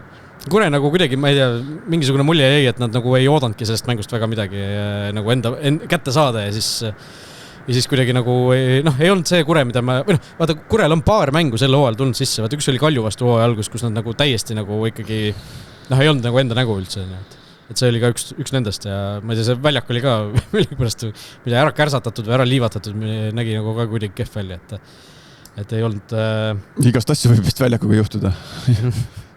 Kastad valel hetkel, ei kasta üldse, paned, ma ei tea, väetist liiga palju, igast asju võib juhtuda. Jah, aga Kure puhul või Flora puhul siis oli ju tegelikult Andero Kaarese lahkumismäng. Ehk siis tegi 90 minutit kaasa ja paar päeva hiljem siis tuli teada, et mees on liikunud Via Reali Hispaaniasse. Hispaania, mul isegi tuli nagu tol hetkel teadsin seda, aga kuidagi ülevaadets tuli see nagu isegi torred üles, et see oli Hispaania 3. eelmine aeg, et kahe suure järele, Barça ja Reali järele, nii et no jah, aga esindusmeeskonnast hetkel veel on ikkagi paari sammu kaugusel. Ikkagi väga kaugel, seal on ju nii palju mängijaid vahel. No, ta läbi peab selle konkurentsi Villarreal CS läks ta siis praegu ehk kolmandasse tiimi. Ehk see peaks ju olema U19 ikkagi, pluss veel vanuse järgi saab U19 mängida. Ja kuna Villarreal kindlustas, või sai, nagu sa ütlesid, kolmanda koha, siis nad, see U19 sats ju mängib nüüd järgmisel hooajal ka seda noorte meistrite liigat. Ehk et vanuse poolest Kaares saab seal sarjas mängida, aga nüüd on omati küsimus see, et ta seal võistkonnas on juba ka aasta või isegi umbes aasta on oma meeskonnakaaslastest noorem, paljudest meeskonnakaaslastest. Ehk tal on juba seal oma võistkonna sees peaks see konkurents päris tugev olema. Aga plaan on vähemalt tundub selline, et esimene aasta siis seal sees, teine aasta võiks nagu plaani järgi liikuda siis sinna duublisse ja siis sealt edasi siis äkki juba esindusse, et kui tase selleks hetkeks välja veab. 4+2 leping ikkagi tegelikult päris nagu selline pikk ja jõuline. No väga pikk, jah. No vaata, Hispaanias ongi see, et seal on see lisaks, vaata Itaalias näiteks on ju U19, duubleid kui selliseid ju Itaalia jalgpallipüramiidis ei eksisteeri. See ongi Primaverad, eks ju. Aga seal on ikkagi, Hispaanias selles mõttes Villarrealis on ju U19, siis tuleb see Villarreal B, kes mängib siis tugevuselt kolmandas või? Seda mina ei ole isegi järele. Ma tean, et ta praegu läks Villarreal CS. Jah, mängib tugevuselt. Sealt on lihtsam nagu edasi ronida. Levadia mängis OEL Villarreal B-ga. Seal ei olnud mängi enam. Et jah, ühesõnaga see tegelikult ikkagi väga äge samm. Ta just sai 17, tuletan meelde, et oli ju alles mõned päevad tagasi 16 alles, et noor mängija kuulsime see U17 finaalturniiri esitused pakkusid muljet ja mis on ka huvitav, et teda ei nähta mitte tipu või äärründajana, vaid keskväljal siis, eks, et selline suur tugev keskvälja mees siis on see, mida Villarreal justkui temast praegusel hetkel näeb. Ütleme, selles klubis on ilmselt teadmised olemas. Võiks arvata ka. No ega meie ju teda ei ole väga palju keskväljal näinud, ongi põhimõtteliselt ainult see kodune finaalturniir, sellepärast et Floras on teda peamiselt kasutatud vasakule äärel. Jah, see oli isegi natukene väike üllatus, et ta seal finaalturniiril nagu seal mängis justkui, et natukene nagu võõral positsioonil, aga näed. Aga samas mulle tundus, et Marko Pärnpuu peatreenerina nagu, ta oli ilmselgelt Eesti üks tahtis teda rohkem mängu. Ta oli üks parimaid, kui mitte kõige parem Eesti koondise mängija ja Pärnpuu leidis nagu talle rolli, kus ta saab koondisele võistkonnale kõige kasulikum olla. Jah, nõus, et nagu see Harri Ojamaa intervjuu oli ka, et Villarreal tegelikult suhtluses oli juba tegelikult eelmise aasta kevadest saati, et see ei olnud nagu ainult selle finaalturniiri pealt, aga see finaalturniir justkui oli nagu mingisugune viimane piisk seal väga positiivses karikas, et nüüd läheb asjaks. Mäletad, mida siin mõned saated või kuu-paar tagasi, kui see finaalturniir käis või algas, siis proovisime meenutada, et kas pärast seda eelmist 2012 finaalturniiri keegi tegi kuhugi sammu edasi. Meil ei tulnud esimese hooga ju midagi meelde, aga nüüd on juba esimene näide olemas, et äkki siin lähiajal võib midagi veel tulla. Jah, loodame tõesti, et sellises vanuses mängijaid välismaale saada, see on ju ainult nagu positiivne, et kui nad lähevad nagu korralikesse kohtadesse ka. Ja see mängija ka, ega ta on nõus minema, vaata tegelikult ta on nõus minema ikkagi noorte jalgpalli. Et seal nagu vaikselt arenema, elama sisse ja tegema neid samme edasi, et on nõus selle tee ette võtma. Okei, see 4+2 leping on muidugi päris heaks kindluseks, on ju. Aga siin ongi tekib see küsimus, et Floras on ju Toni Varjund, võtame sama Toni Varjundi. Et kas tema nüüd oleks, kas tema mängijana isiklikult oleks nõus nagu tegema jälle selle samamoodi tegema. Ta on juba korra teinud seda. Jah, et siin ikkagi see mängija soov ja nägemus ja asjad tulevad ka mängu selle nurga alt. Et ju siis Kaares oli valmis selle tee ette võtma, sest tegelikult ta ju ülemäära palju minuteid siin Flora esindusmeeskonnast see aeg saanud ei ole. Jah, ja osaliselt selle tõttu kindlasti ja Flora ka ikkagi lubas nagu väga hea rahuliku meelega tal minna. Euromängud on ju kohe tulemas, et võiks ju arvata, et oota veel paar nädalat, et vaata, mis siin saab. Ei, kui sul on Villarreal tahab osta sult noor mängijad, siis sorry, aga ilmselt ta ei oleks euromängudes mingisugust suurt rolli mänginud. Ta ei olnud nagu selline põhimees, kes on iga kord algkoosseisus. No kui praegu keegi tuleks Florale koputama uksele, et kuulge, et me tahame Varjundit või Alamaad, siis on Floral ikkagi selles mõttes enne euromänge või euromängude ajal on mõtte kohta. Oleneb jällegi summast, mis sa saad. Võib-olla saad selle summa kätte, mis sa muidu edasipääsu korral oleks saanud. et ega see, nii palju kui kuulda on, siis kaaresse minek ka ikkagi 6-kohaline summa ja sealt alati selliste noormängijate puhul sealt võib ju kasvada see veel, et igaste klauslite ja asjadega. Et jah, kindlasti kihvt ja kiidame heaks, et kuigi mingisugune väike nagu see, ma ei tea, kahtlususs või väike selline pipradera on see, et ta läheb ikkagi sinna noorte jalgpalli tagasi nagu, et ma ütlen, see Varjundi näide on nagu selles suhtes just nagu mingis mõttes halb näide ees, et sa nagu juba meeste jalgpallis nimed ei nagu Kristal samamoodi tegelikult ja siis lähed nagu just kui sinna noorte jalgpalli ja sa natukene võib-olla, ma ei tea, kaod ära või ei saa seal nagu läbilööki. Aga Varjund läks ju alguses ka, läks ju duublisse sinna. Aga duubel oli ikkagi ju... Oli näiteks liiga tummi namps vist. Et jah, seal on kindlasti neid erinevaid lähenemisi ja ma ei tea, erinevaid lugusid ja erinevaid mängeid on, kellele sobib üks, kellele sobib teine kindlasti palju, et ma ei tea, kas on mõni edulugu kohe tuleb pähe, kus keegi on nagu nii-öelda meeste jalgpallist läinud noortesse ja sealt veel Eesti jalgpallis niimoodi... Dunjov seeriaasse. Jah, idee poolest. See tähelend kestis küll päris üürikselt, et praegu nagu mees koondise jaoks väga pildil vist ei ole. Jah. Aga peab olema ise mees, okei, saab seal on, see muidugi see kompleks on seal, Villarealil on päris tummine, seal on see kõik see, ma ei tea, kuidas see nimetatakse, ühikas või asjad, et kõik on seal käe-jala juures kompleks, et kui sa oled mängumees, kui sa tõestad ennast, küll siis seal mängu pannakse ja peaasi, et ei tuleks midagi, et ei klapi treeneriga või et lihtsalt summub ära, nagu kuskil jääb. Aga ja jällegi, kui käidi raha lauale ja pikk leping, siis on nagu lootust, et seal nähakse mingit pikka plaani ja pannakse nagu vähe rohkem tähelepanu ka. Ja teine tegelikult üleminek, mis praegu nagu õhus on endiselt Rocco Robotšein, eks ju, Fredriksadist siis sinna Portsmouth. Et endiselt ei ole ametlikuks saanud, aga signaalid on sellised, et nagu kõik on juba tegelikult kokku lepitud peale siis ühe asja, mille üle vaieldakse, on see edasi müügiprotsent klubide vahel, et siin Inglise meediast muidugi kõik asjad süksed väga peenelt välja nuhkis juba välja, et leping peaks olema siis umbes 11 000 naela nädalas. Ei ole paha sissetulek. Võtaks ise ka paar kuud sellist elu vastu, hea meelega. Umbes pool maksudeks. Ma olen nõus. Aga 6 tonni kätte. Nädalas, jah, mitte 6. Et ei ole paha.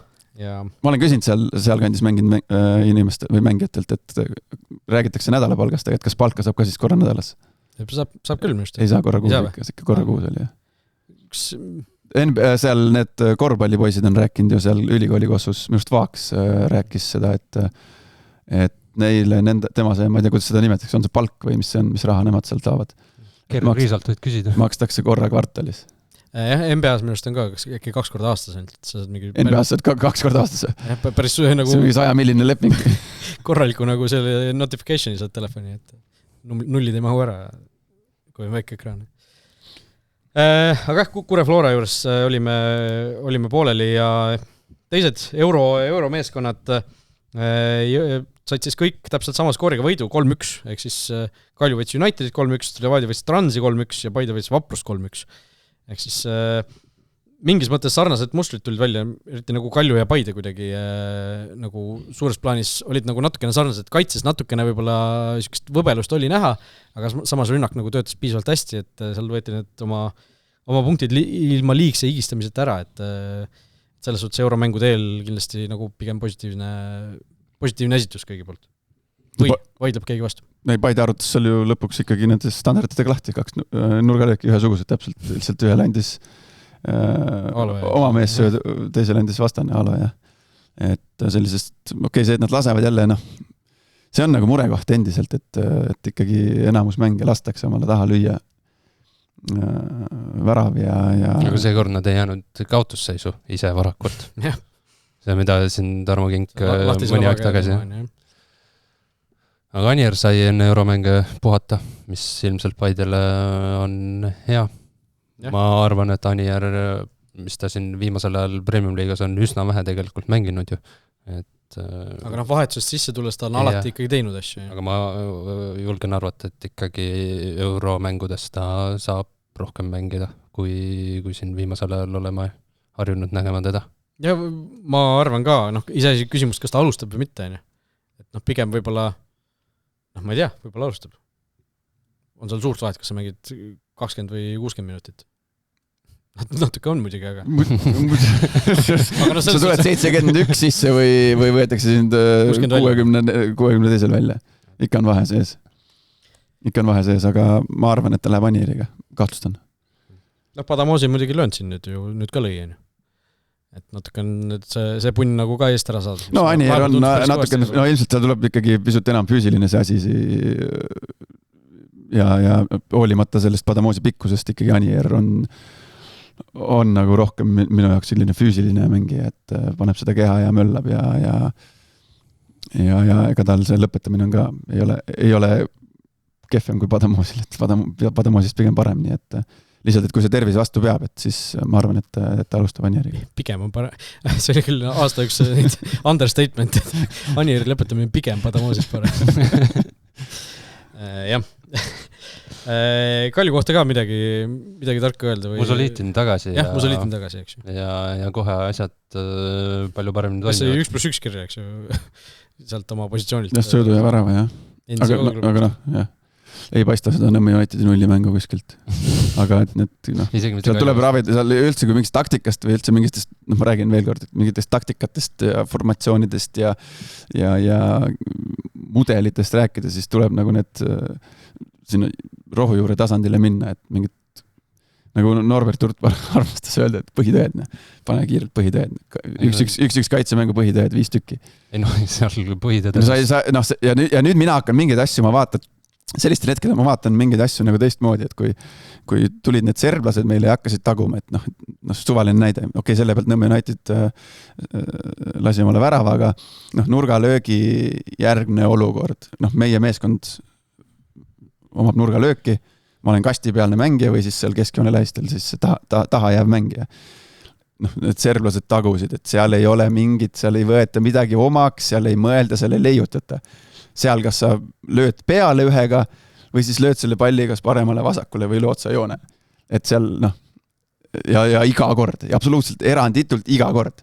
Kui sa tegid vastupidist, siis sa said. Isegi mina, kui ma mängisin 4. liigas, minul treener rääkis seda, et nagu, mitte et ma oleks kordagi olnud selles olukorras, kus ma olen see kastitagune mängija. Sa ründasid rohkem kasti, ei, mina olin alati see vend, kes jäi koos teise kõige lühema äärekaitsega jäime sinna keskringi seda üksikut ründat valvama. Aga jah, ma mäletan seda põhimõtet, et kui see tuleb, siis ükskõik kuhu, aga löö seda palli nagu, löö see minema nagu.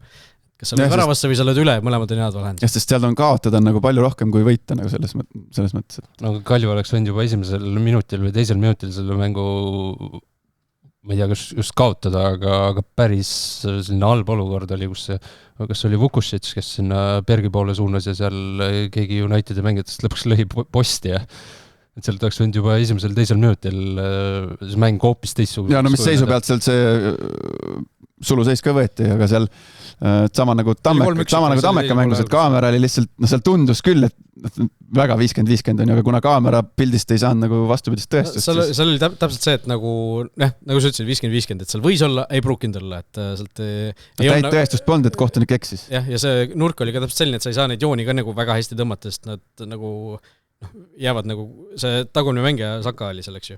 Et ta jäi nagu nende mängijate taha ka natukene, et sa ei näinud nagu täpselt, kus ta jalg algas ja lõppes. Tammeka mängus oli sarnane olukord. See Manueli värav, mõtled või? Jah. Seal minust ei olnud, seal oli nagu pigem selge, et seal ei olnud sulu seisu. Seal üks mängija ikka kattis seal harjul ära selle. Aga Levadia ka võitis 3-1, nemad siis kinkisid uuele peatreenile kampanjale siis kaotuse. Sai Paljapkin lõi seal ühe auvärava, aga jällegi Transil erilist šanssi seal ei olnud. Tavapäraselt kahtlusosalised toimetasid jälle Levadias. Tuu on väga ilus värava. Ja Roosnupp. Vendel sai isegi täitsa puhata, eks ju, minu fantasy kapten, pagan. Ja Levadial ka nagu see oli ju natukene väike küsimus võib-olla oli, et mis nad pärast seda esimest kaotust nüüd nagu teevad, aga siuke tavapärane programm. Rutiin on taastada. Seal ei olnud Narval variantigi.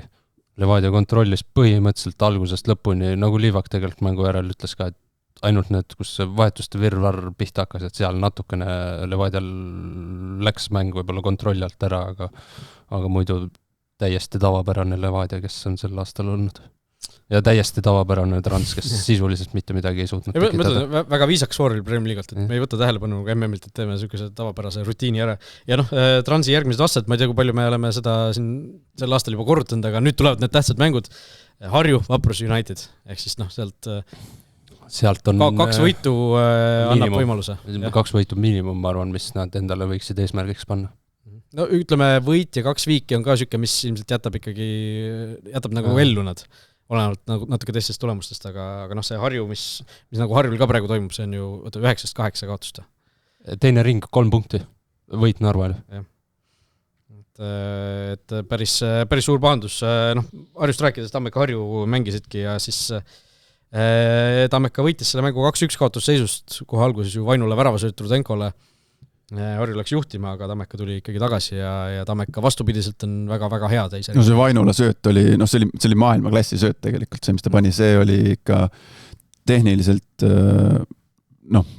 10-11 enam ideaalsemalt ühte palli nagu väravaht liini taha panna ei saa. Piisavalt kõrge, piisavalt terav, samas piisavalt madal. No ideaalne pall, mida näeb ainult, ma ei tea, mida on võimalik näha mingisuguse selle Edersoni esitluses.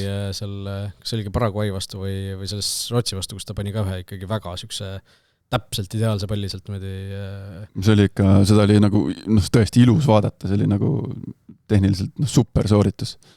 Et seal isegi ei tahaks nagu Tammeka kaitsjatele midagi ette heita, et see oli lihtsalt nagu nii ideaalne pall nagu. No natuke magati see jooks maha lihtsalt võib-olla, kui seal kaitsjatele midagi saab ette heita, aga tehniliselt ideaalne sooritus oli suhteliselt ka see Maarini võiduvärav muidugi, et väga ilus löök ja Pedro Magnoli mingi, mis oli 6 või 7? 5 vist, 5 värav, aga faktikontroll tuleb. Aga tahaks Tammekat küll kiita. Kas eurokoha konkurentsis? On need konkurentsis või ole, aga see, mis mängu näidatakse, nagu loogiline, tõesti ilus on vaadata, kus keskväljal mängitakse sinna kolmandatele neid sööte, mängitakse surve alt välja, mehed liiguvad, teavad, kuhu liikuda, 5 värav, jah. 5+1 on, jah. Et tõesti müts maha praegu Tammekas ja mis võib-olla nagu veel suurem erinevus on võrreldes selle eelmise aastaga, vaata, sa näed nagu nüüd seda meeskonda seal väljakul, sa näed, vaata, kas nüüd väravaid ja värava tähistamisi, seal ikkagi nagu siiras rõõm on ka nende välkarite silmis ja kuidas seal, see keemia kuidagi nagu peegeldub sealt vastu ja selle peale on võimalik nagu ehitada. No, eurokoha konkurentsist rääkides, Paide on siis 4. kohal praegu, Tammeka on 5, Tammekal on 2 mängu vähem mängitud Paidest ja vahe on 6 punkti. Eks täpselt võidavad need 2 vahele jäänud mängu ära ja siis on Paidega nagu võrdsetel punktidel. No üks neist on Flora vastu, 1 mäng ja teine on kellegi teise vastu, et mis siin edasi lükati vahepeal või? Ei, mis nüüd tuleb? Nüüd tuleb... Üks oli Flora, jah. Jah, nüüd tuleb neil mäng Vaprusega võrsil. Ja alati me laidame, kui on kohta laidmiseks, üldjuhul laidame, jah. Aga ma tahaks kiita ka üks võiduarhitekte Tammekast oli see Veelma. Kas ta mängis minu arust, ta oli parem kaitse, on ju? Parem äärve. Ja kuidas ta kohusetundlikult ja tegi seda äärekaitse positsioonist seda vastikut liikumist, et kui sinu äär liigub sisse, siis sa pead taga sinna värava ette kaasa minema ja ta klaaris seal 2-3 korda üliohtlikud pallid ära ja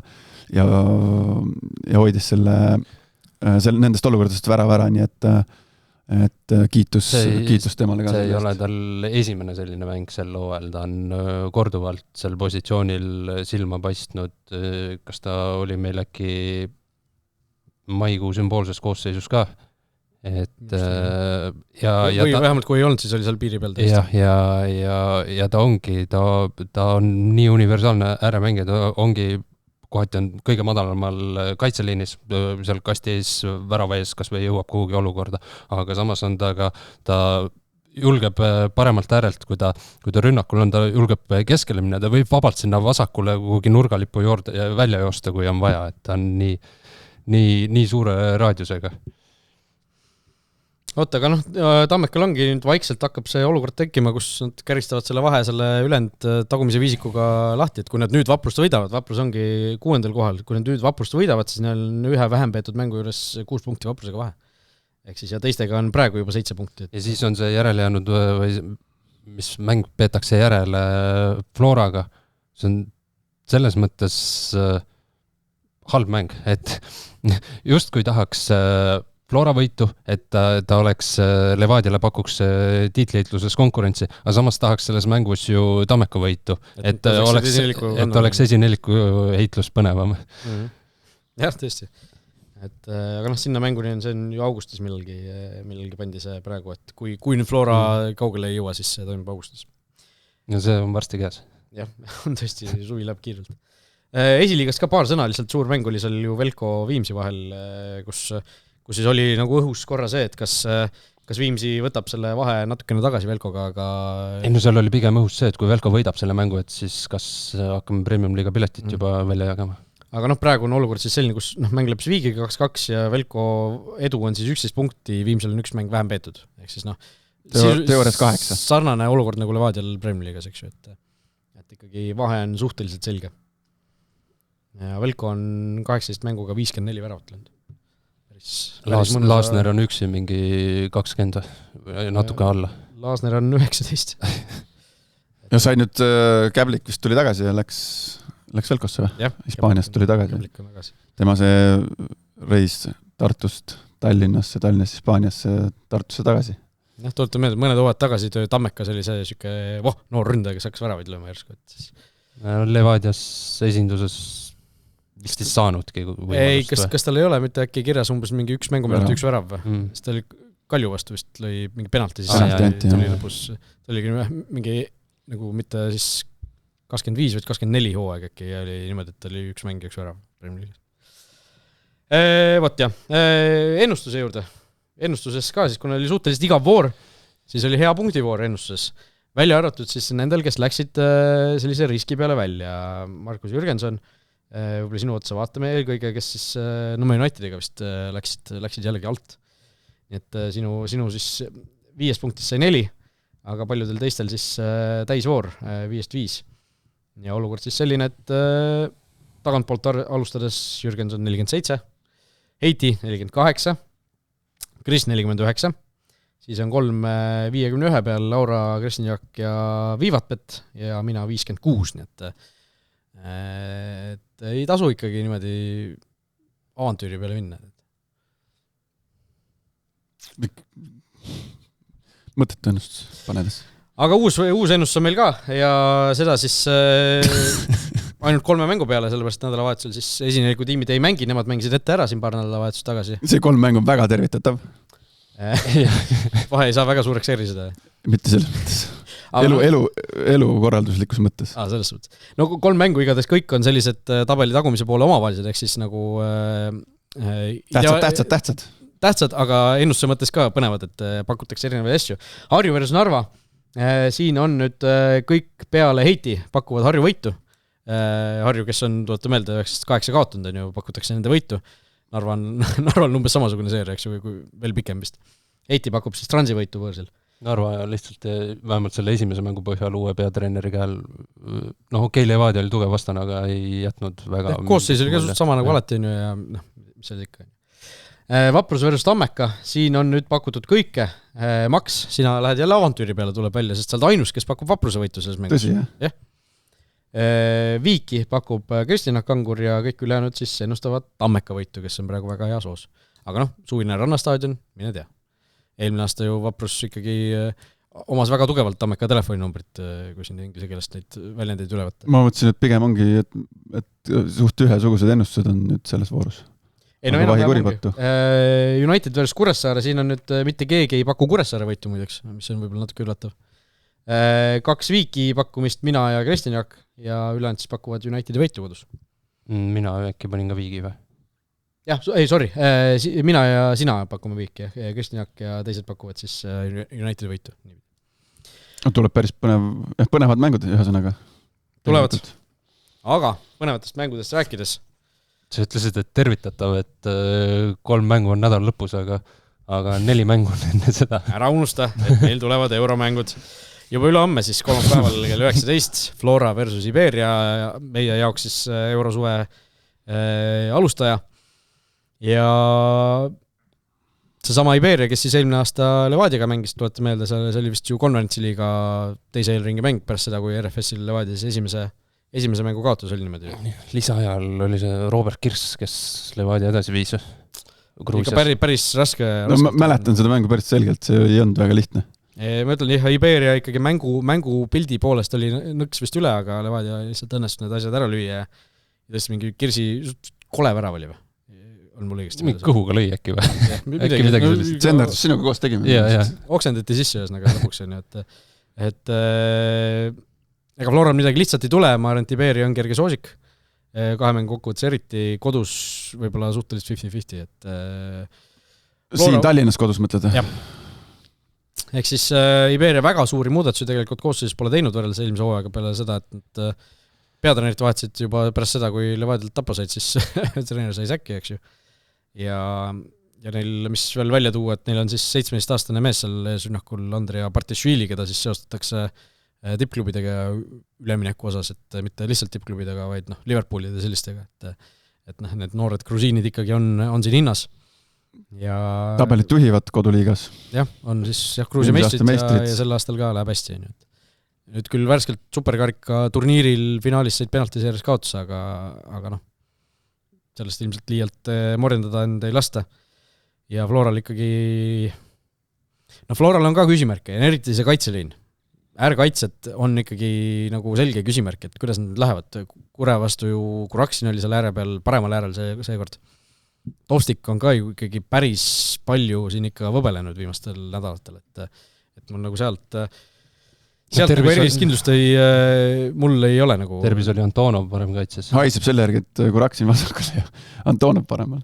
No jah, et üks nendest variantidest ei tundu nagu väga, väga hea, et võib-olla ikkagi see Kolopov sinna paremale, et Kollot ei olnud üldse seal Kure mängus mingil põhjusel, et võib-olla ikkagi Kostja Vassiljev tahab Kolopovi pigem keskkaitsesse, kes tundub nagu selle kaitseliini võib-olla kõige kindlam lüli hetkel, aga kindlasti küsimärke seal on, kuidas nüüd minna, et eriti Kure vastu sa võid võib-olla ühtpidi minna, aga Iberia vastu sa ilmselt tahaks öelda, et Kuraksiniga äärekaitsesse ikkagi ei lähe mängima.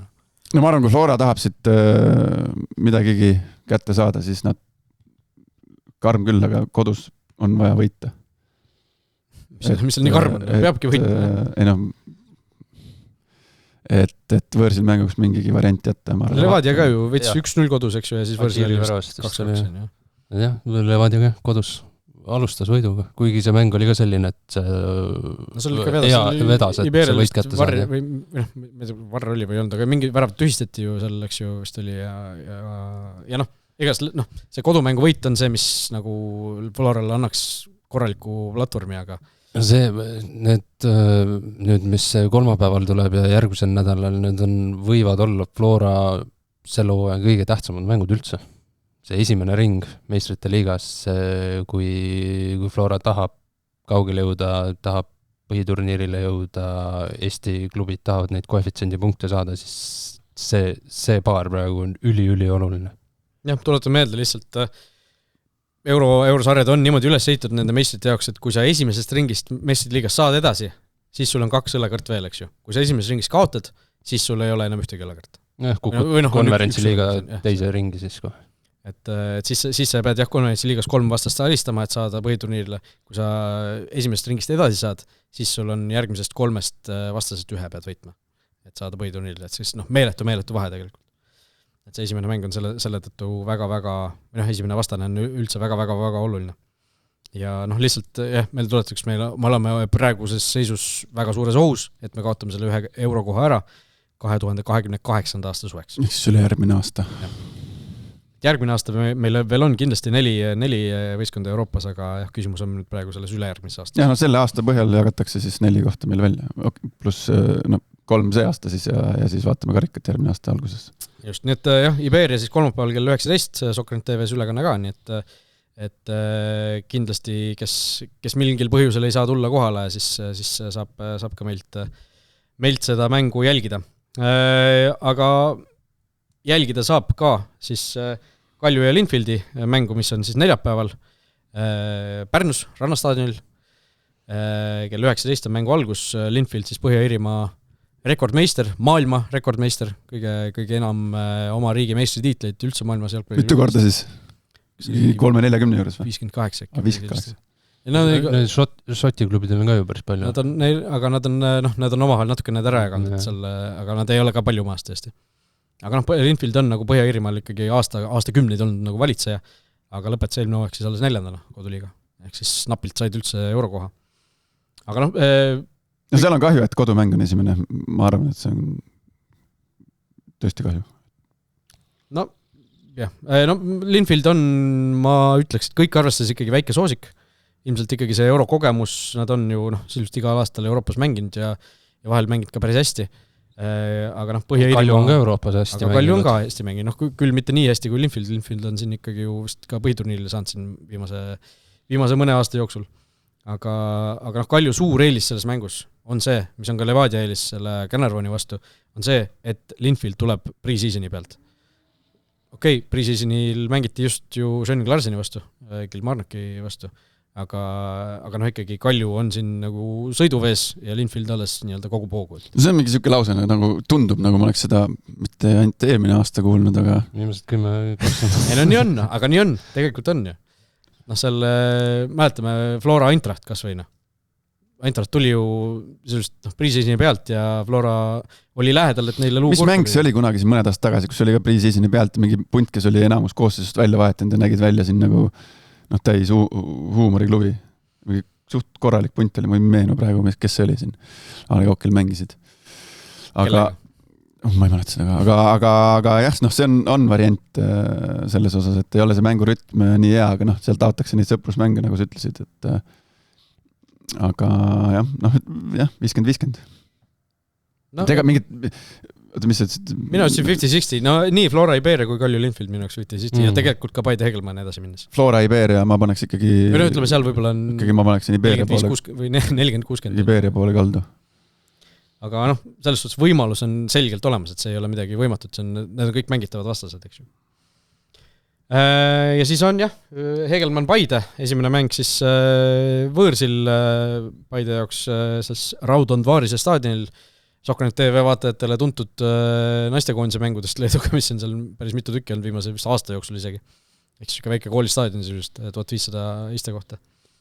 Aga Hegelmanni puhul siis huvitav välja tuua, et Leedu liigas nad olid ju teised eelmine hooaeg, aga sel hooajal alles 7. ja Kristina vaatasid välja, ega nad võidurõõmu sel aastal väga ei kipu tundma. 17 mängu, 17 punkti või 19 mängu ja 3 võitu. Päris hunnik viika oli ka. Aga see Leedu liiga on päris selline nagu ikkagi, seal on päris palju viike, nagu sa tabelisse vaatad. 6 kuni esimene koht oli seal 5 punkti sees või 6 punkti sees. Ja tuletan meelde, seal see Riteriai võeti üldse maha, seal on praegu 9 tiimiga liiga tegelikult.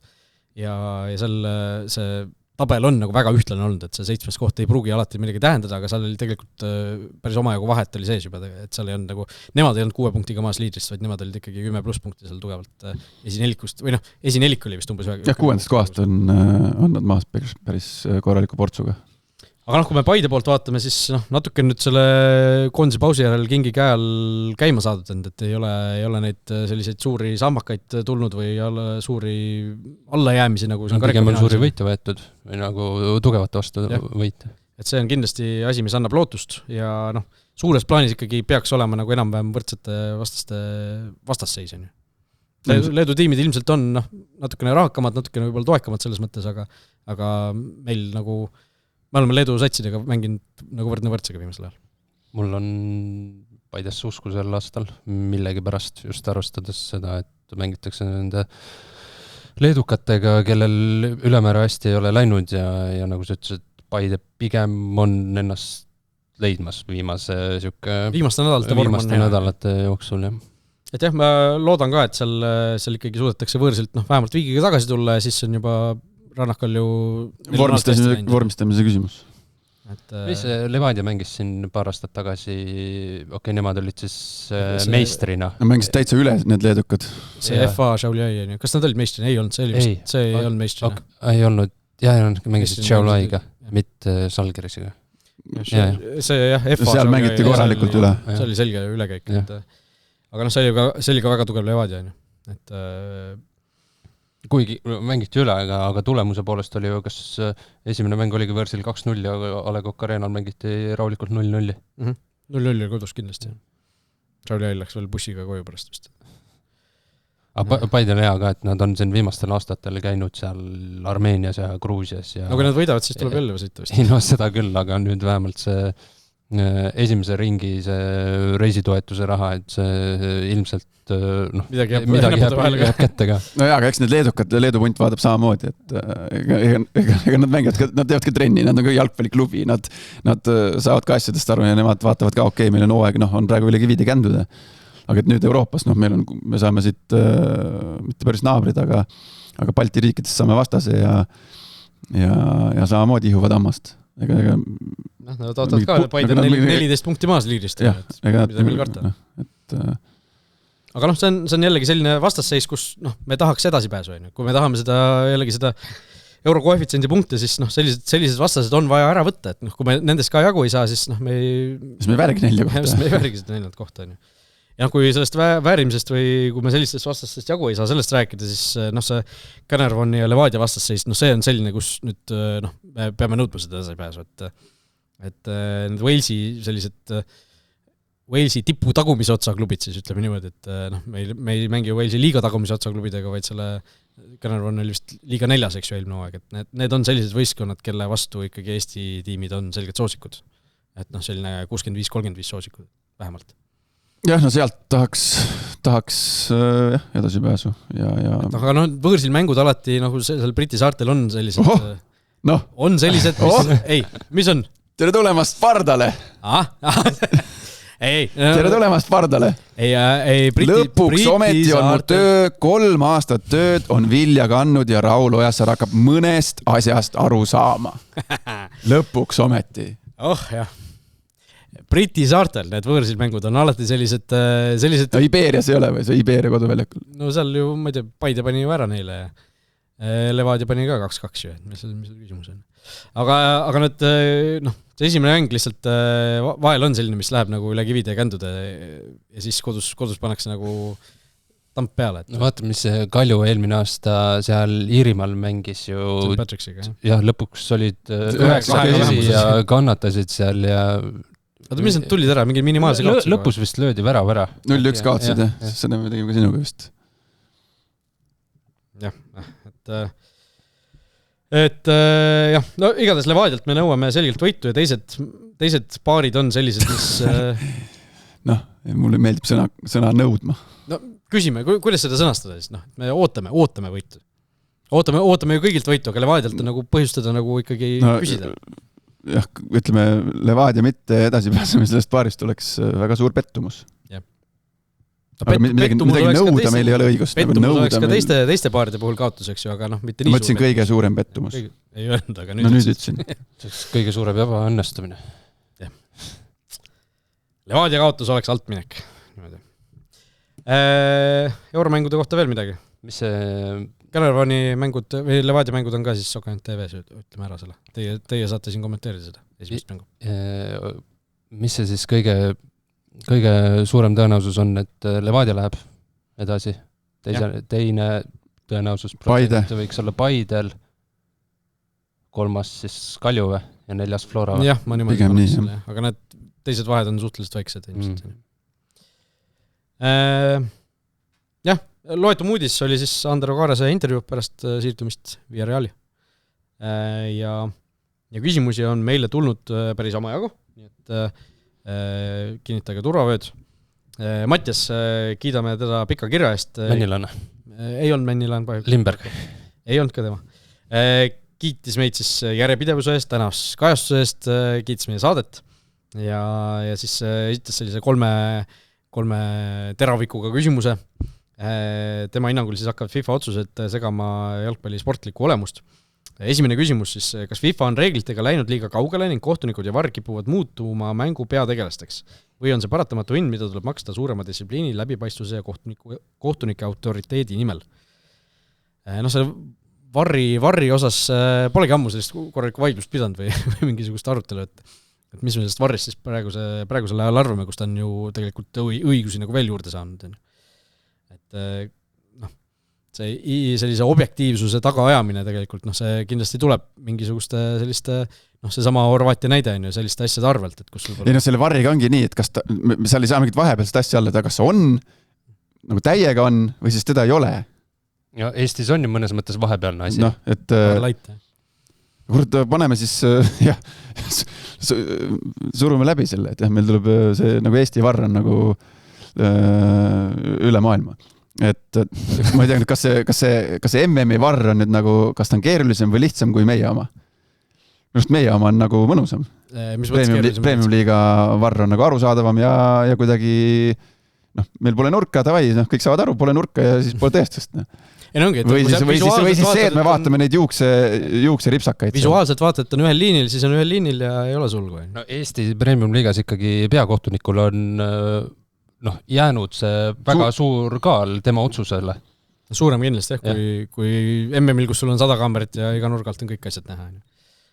Seda küll.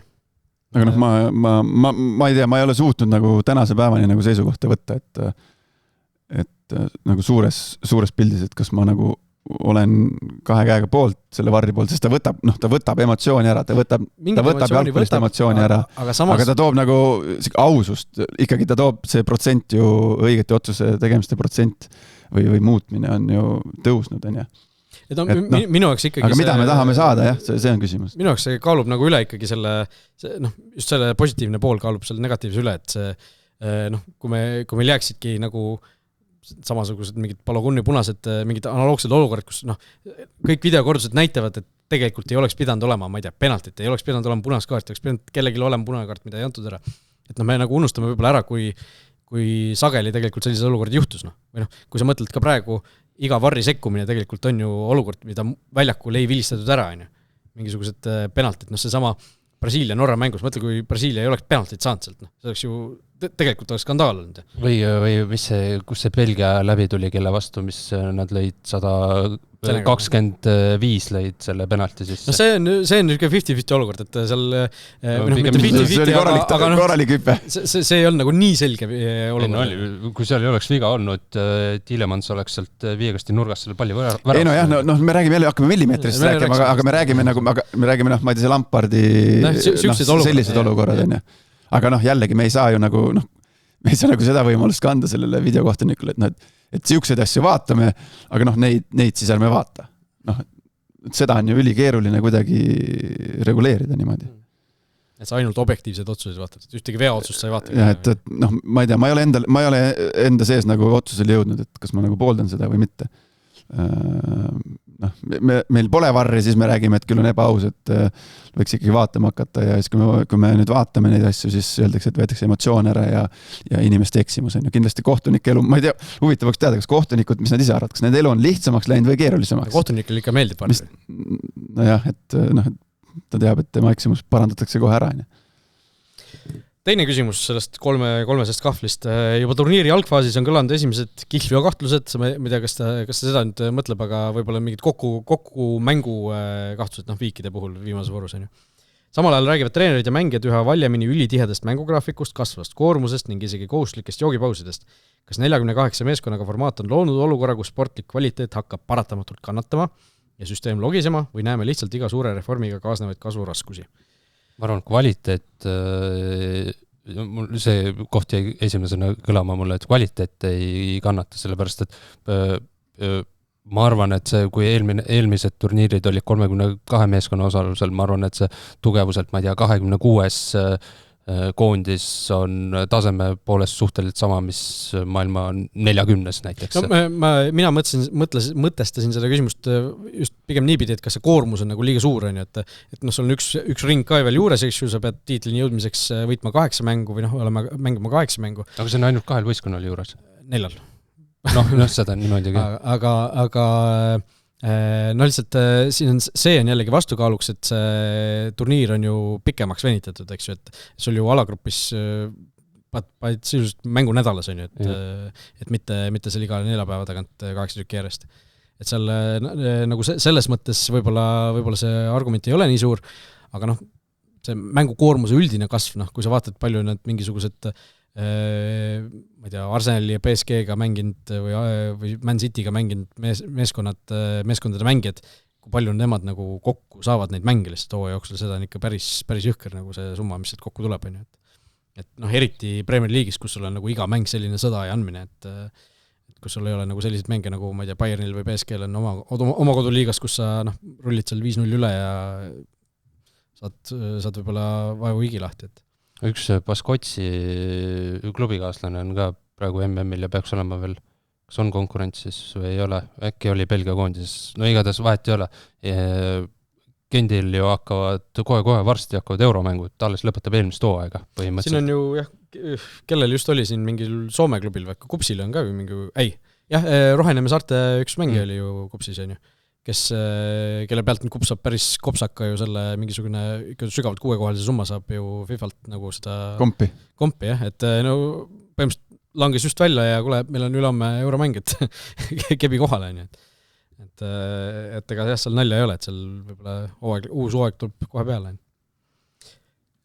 Ja viimane küsimus siis, et kas me ei näe selle MM-i esimeste voorde põhjal mitte ainult sportlikku muutust, vaid ka laiemat inimlikku murdepunkti.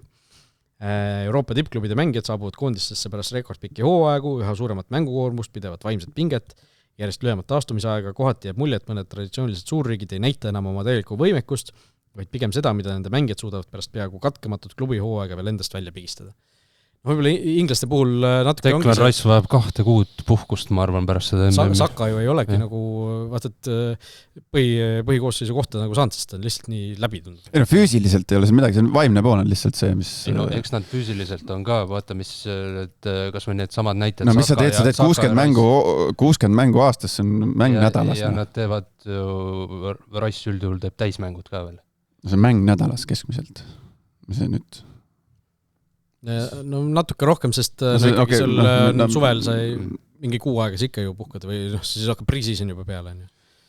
Aga see vaimne pool on lihtsalt see, mis nagu seal kõrval on, ma arvan, veel hullem, nagu palju hullem, sest füüsiliselt Arsenalis sul tehakse kõik ära nii nagu vaja on, sul pannakse kütus sisse selline nagu vaja on, sul on kõik seadmed, sul on kõik võimalused. Lihtsalt see on see, et miks me näeme nagu siit sotsiaalmeediast oleme harjunud nägema, et ma ei tea, West Ham saab 2 vaba päeva ja siis me näeme, kuidas mängijad on Ibizal, on ju. Et sellest keskkonnast välja istutakse ära lennuka peale, sõidetakse sinna sooja päikese alla, ollakse see 2 õhtut liiva peal ja rannabaaris ja siis tagasi. Et sellised asjad, et saada sellest rutiinist välja. Et selliseid asju tehakse, et see vaimne pool on nagu see, mis on võib-olla veelgi rõhuvam, aga ütleme, et kui sa võidad, siis kui sa ükskõik mis sarja, kas sa võidad meistrite liiga, võidad sa Inglismaa tiitli, mõne muu tiitli, siis maailmameistri tiitli, siis see kõik jääb tahaplaanile tegelikult, see vaimne väsimus, füüsiline väsimus ja nii edasi. Gregor küsib, miks ei osta FC Flora välismängijaid? Sest klubi on võtnud sellise suuna, et nemad mängivad ainult eestlastega. Jah, nii ongi. Nagu TTÜ korvpalliklubi võttis nüüd vist samasuguse suuna. Võttis, aga samas läks mingi paar nädalat vist eelmine hooaeg ja siis tuli üks lätlane juba. Ajutselt küll, okei, aga tuli. Et jah, Flora on praegu sellise suuna või poliitilise valiku nii-öelda teinud, et nemad siis kasutavad ainult Eesti mängijaid. Aga Floras on olnud legionäre läbi aastate.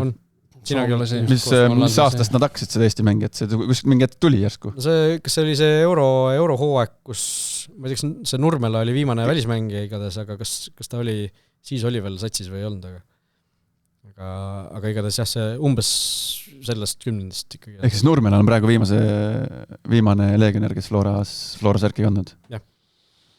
Kunagi oli päris ikkagi, mõni ikka. Beglaršvili tuli legionärina, ma ei tea, Irakli loogu, Sander van de Streek minu ajal oli, seal veel tagasi mingid norrakaid oli seal vahepeal, eks ju. Keir, Andre Herrem ja mis see teine oli? Erik Midtgarden. Jah, Midtgarden, just.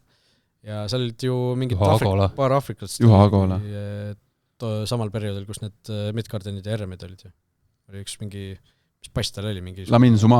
Jah, Lamin Suma, mingi Gabon või Guinea või midagi sellist oli. Et isegi sellised mängid on olnud, aga enam mitte. Aga ega Pelle Pohlak ju, ta ei ole ju välistanud, et midagi sellist kunagi tuuakse, aga lihtsalt siis, kui tõesti väga-väga vaja on või ei ole mingit Eesti mängijat võtta. Ja sama seis on ju Vaprusega, kes ka ei ole välistanud, kes vahepeal isegi minu teada kaalus, kui Palberg läks. Vaprus vist ei ole nagu kordagi niimoodi öelnud, et me nüüd mängimegi ainult Eesti mängijatega, vaid neil lihtsalt nagu kuidagi sattunud niimoodi vist.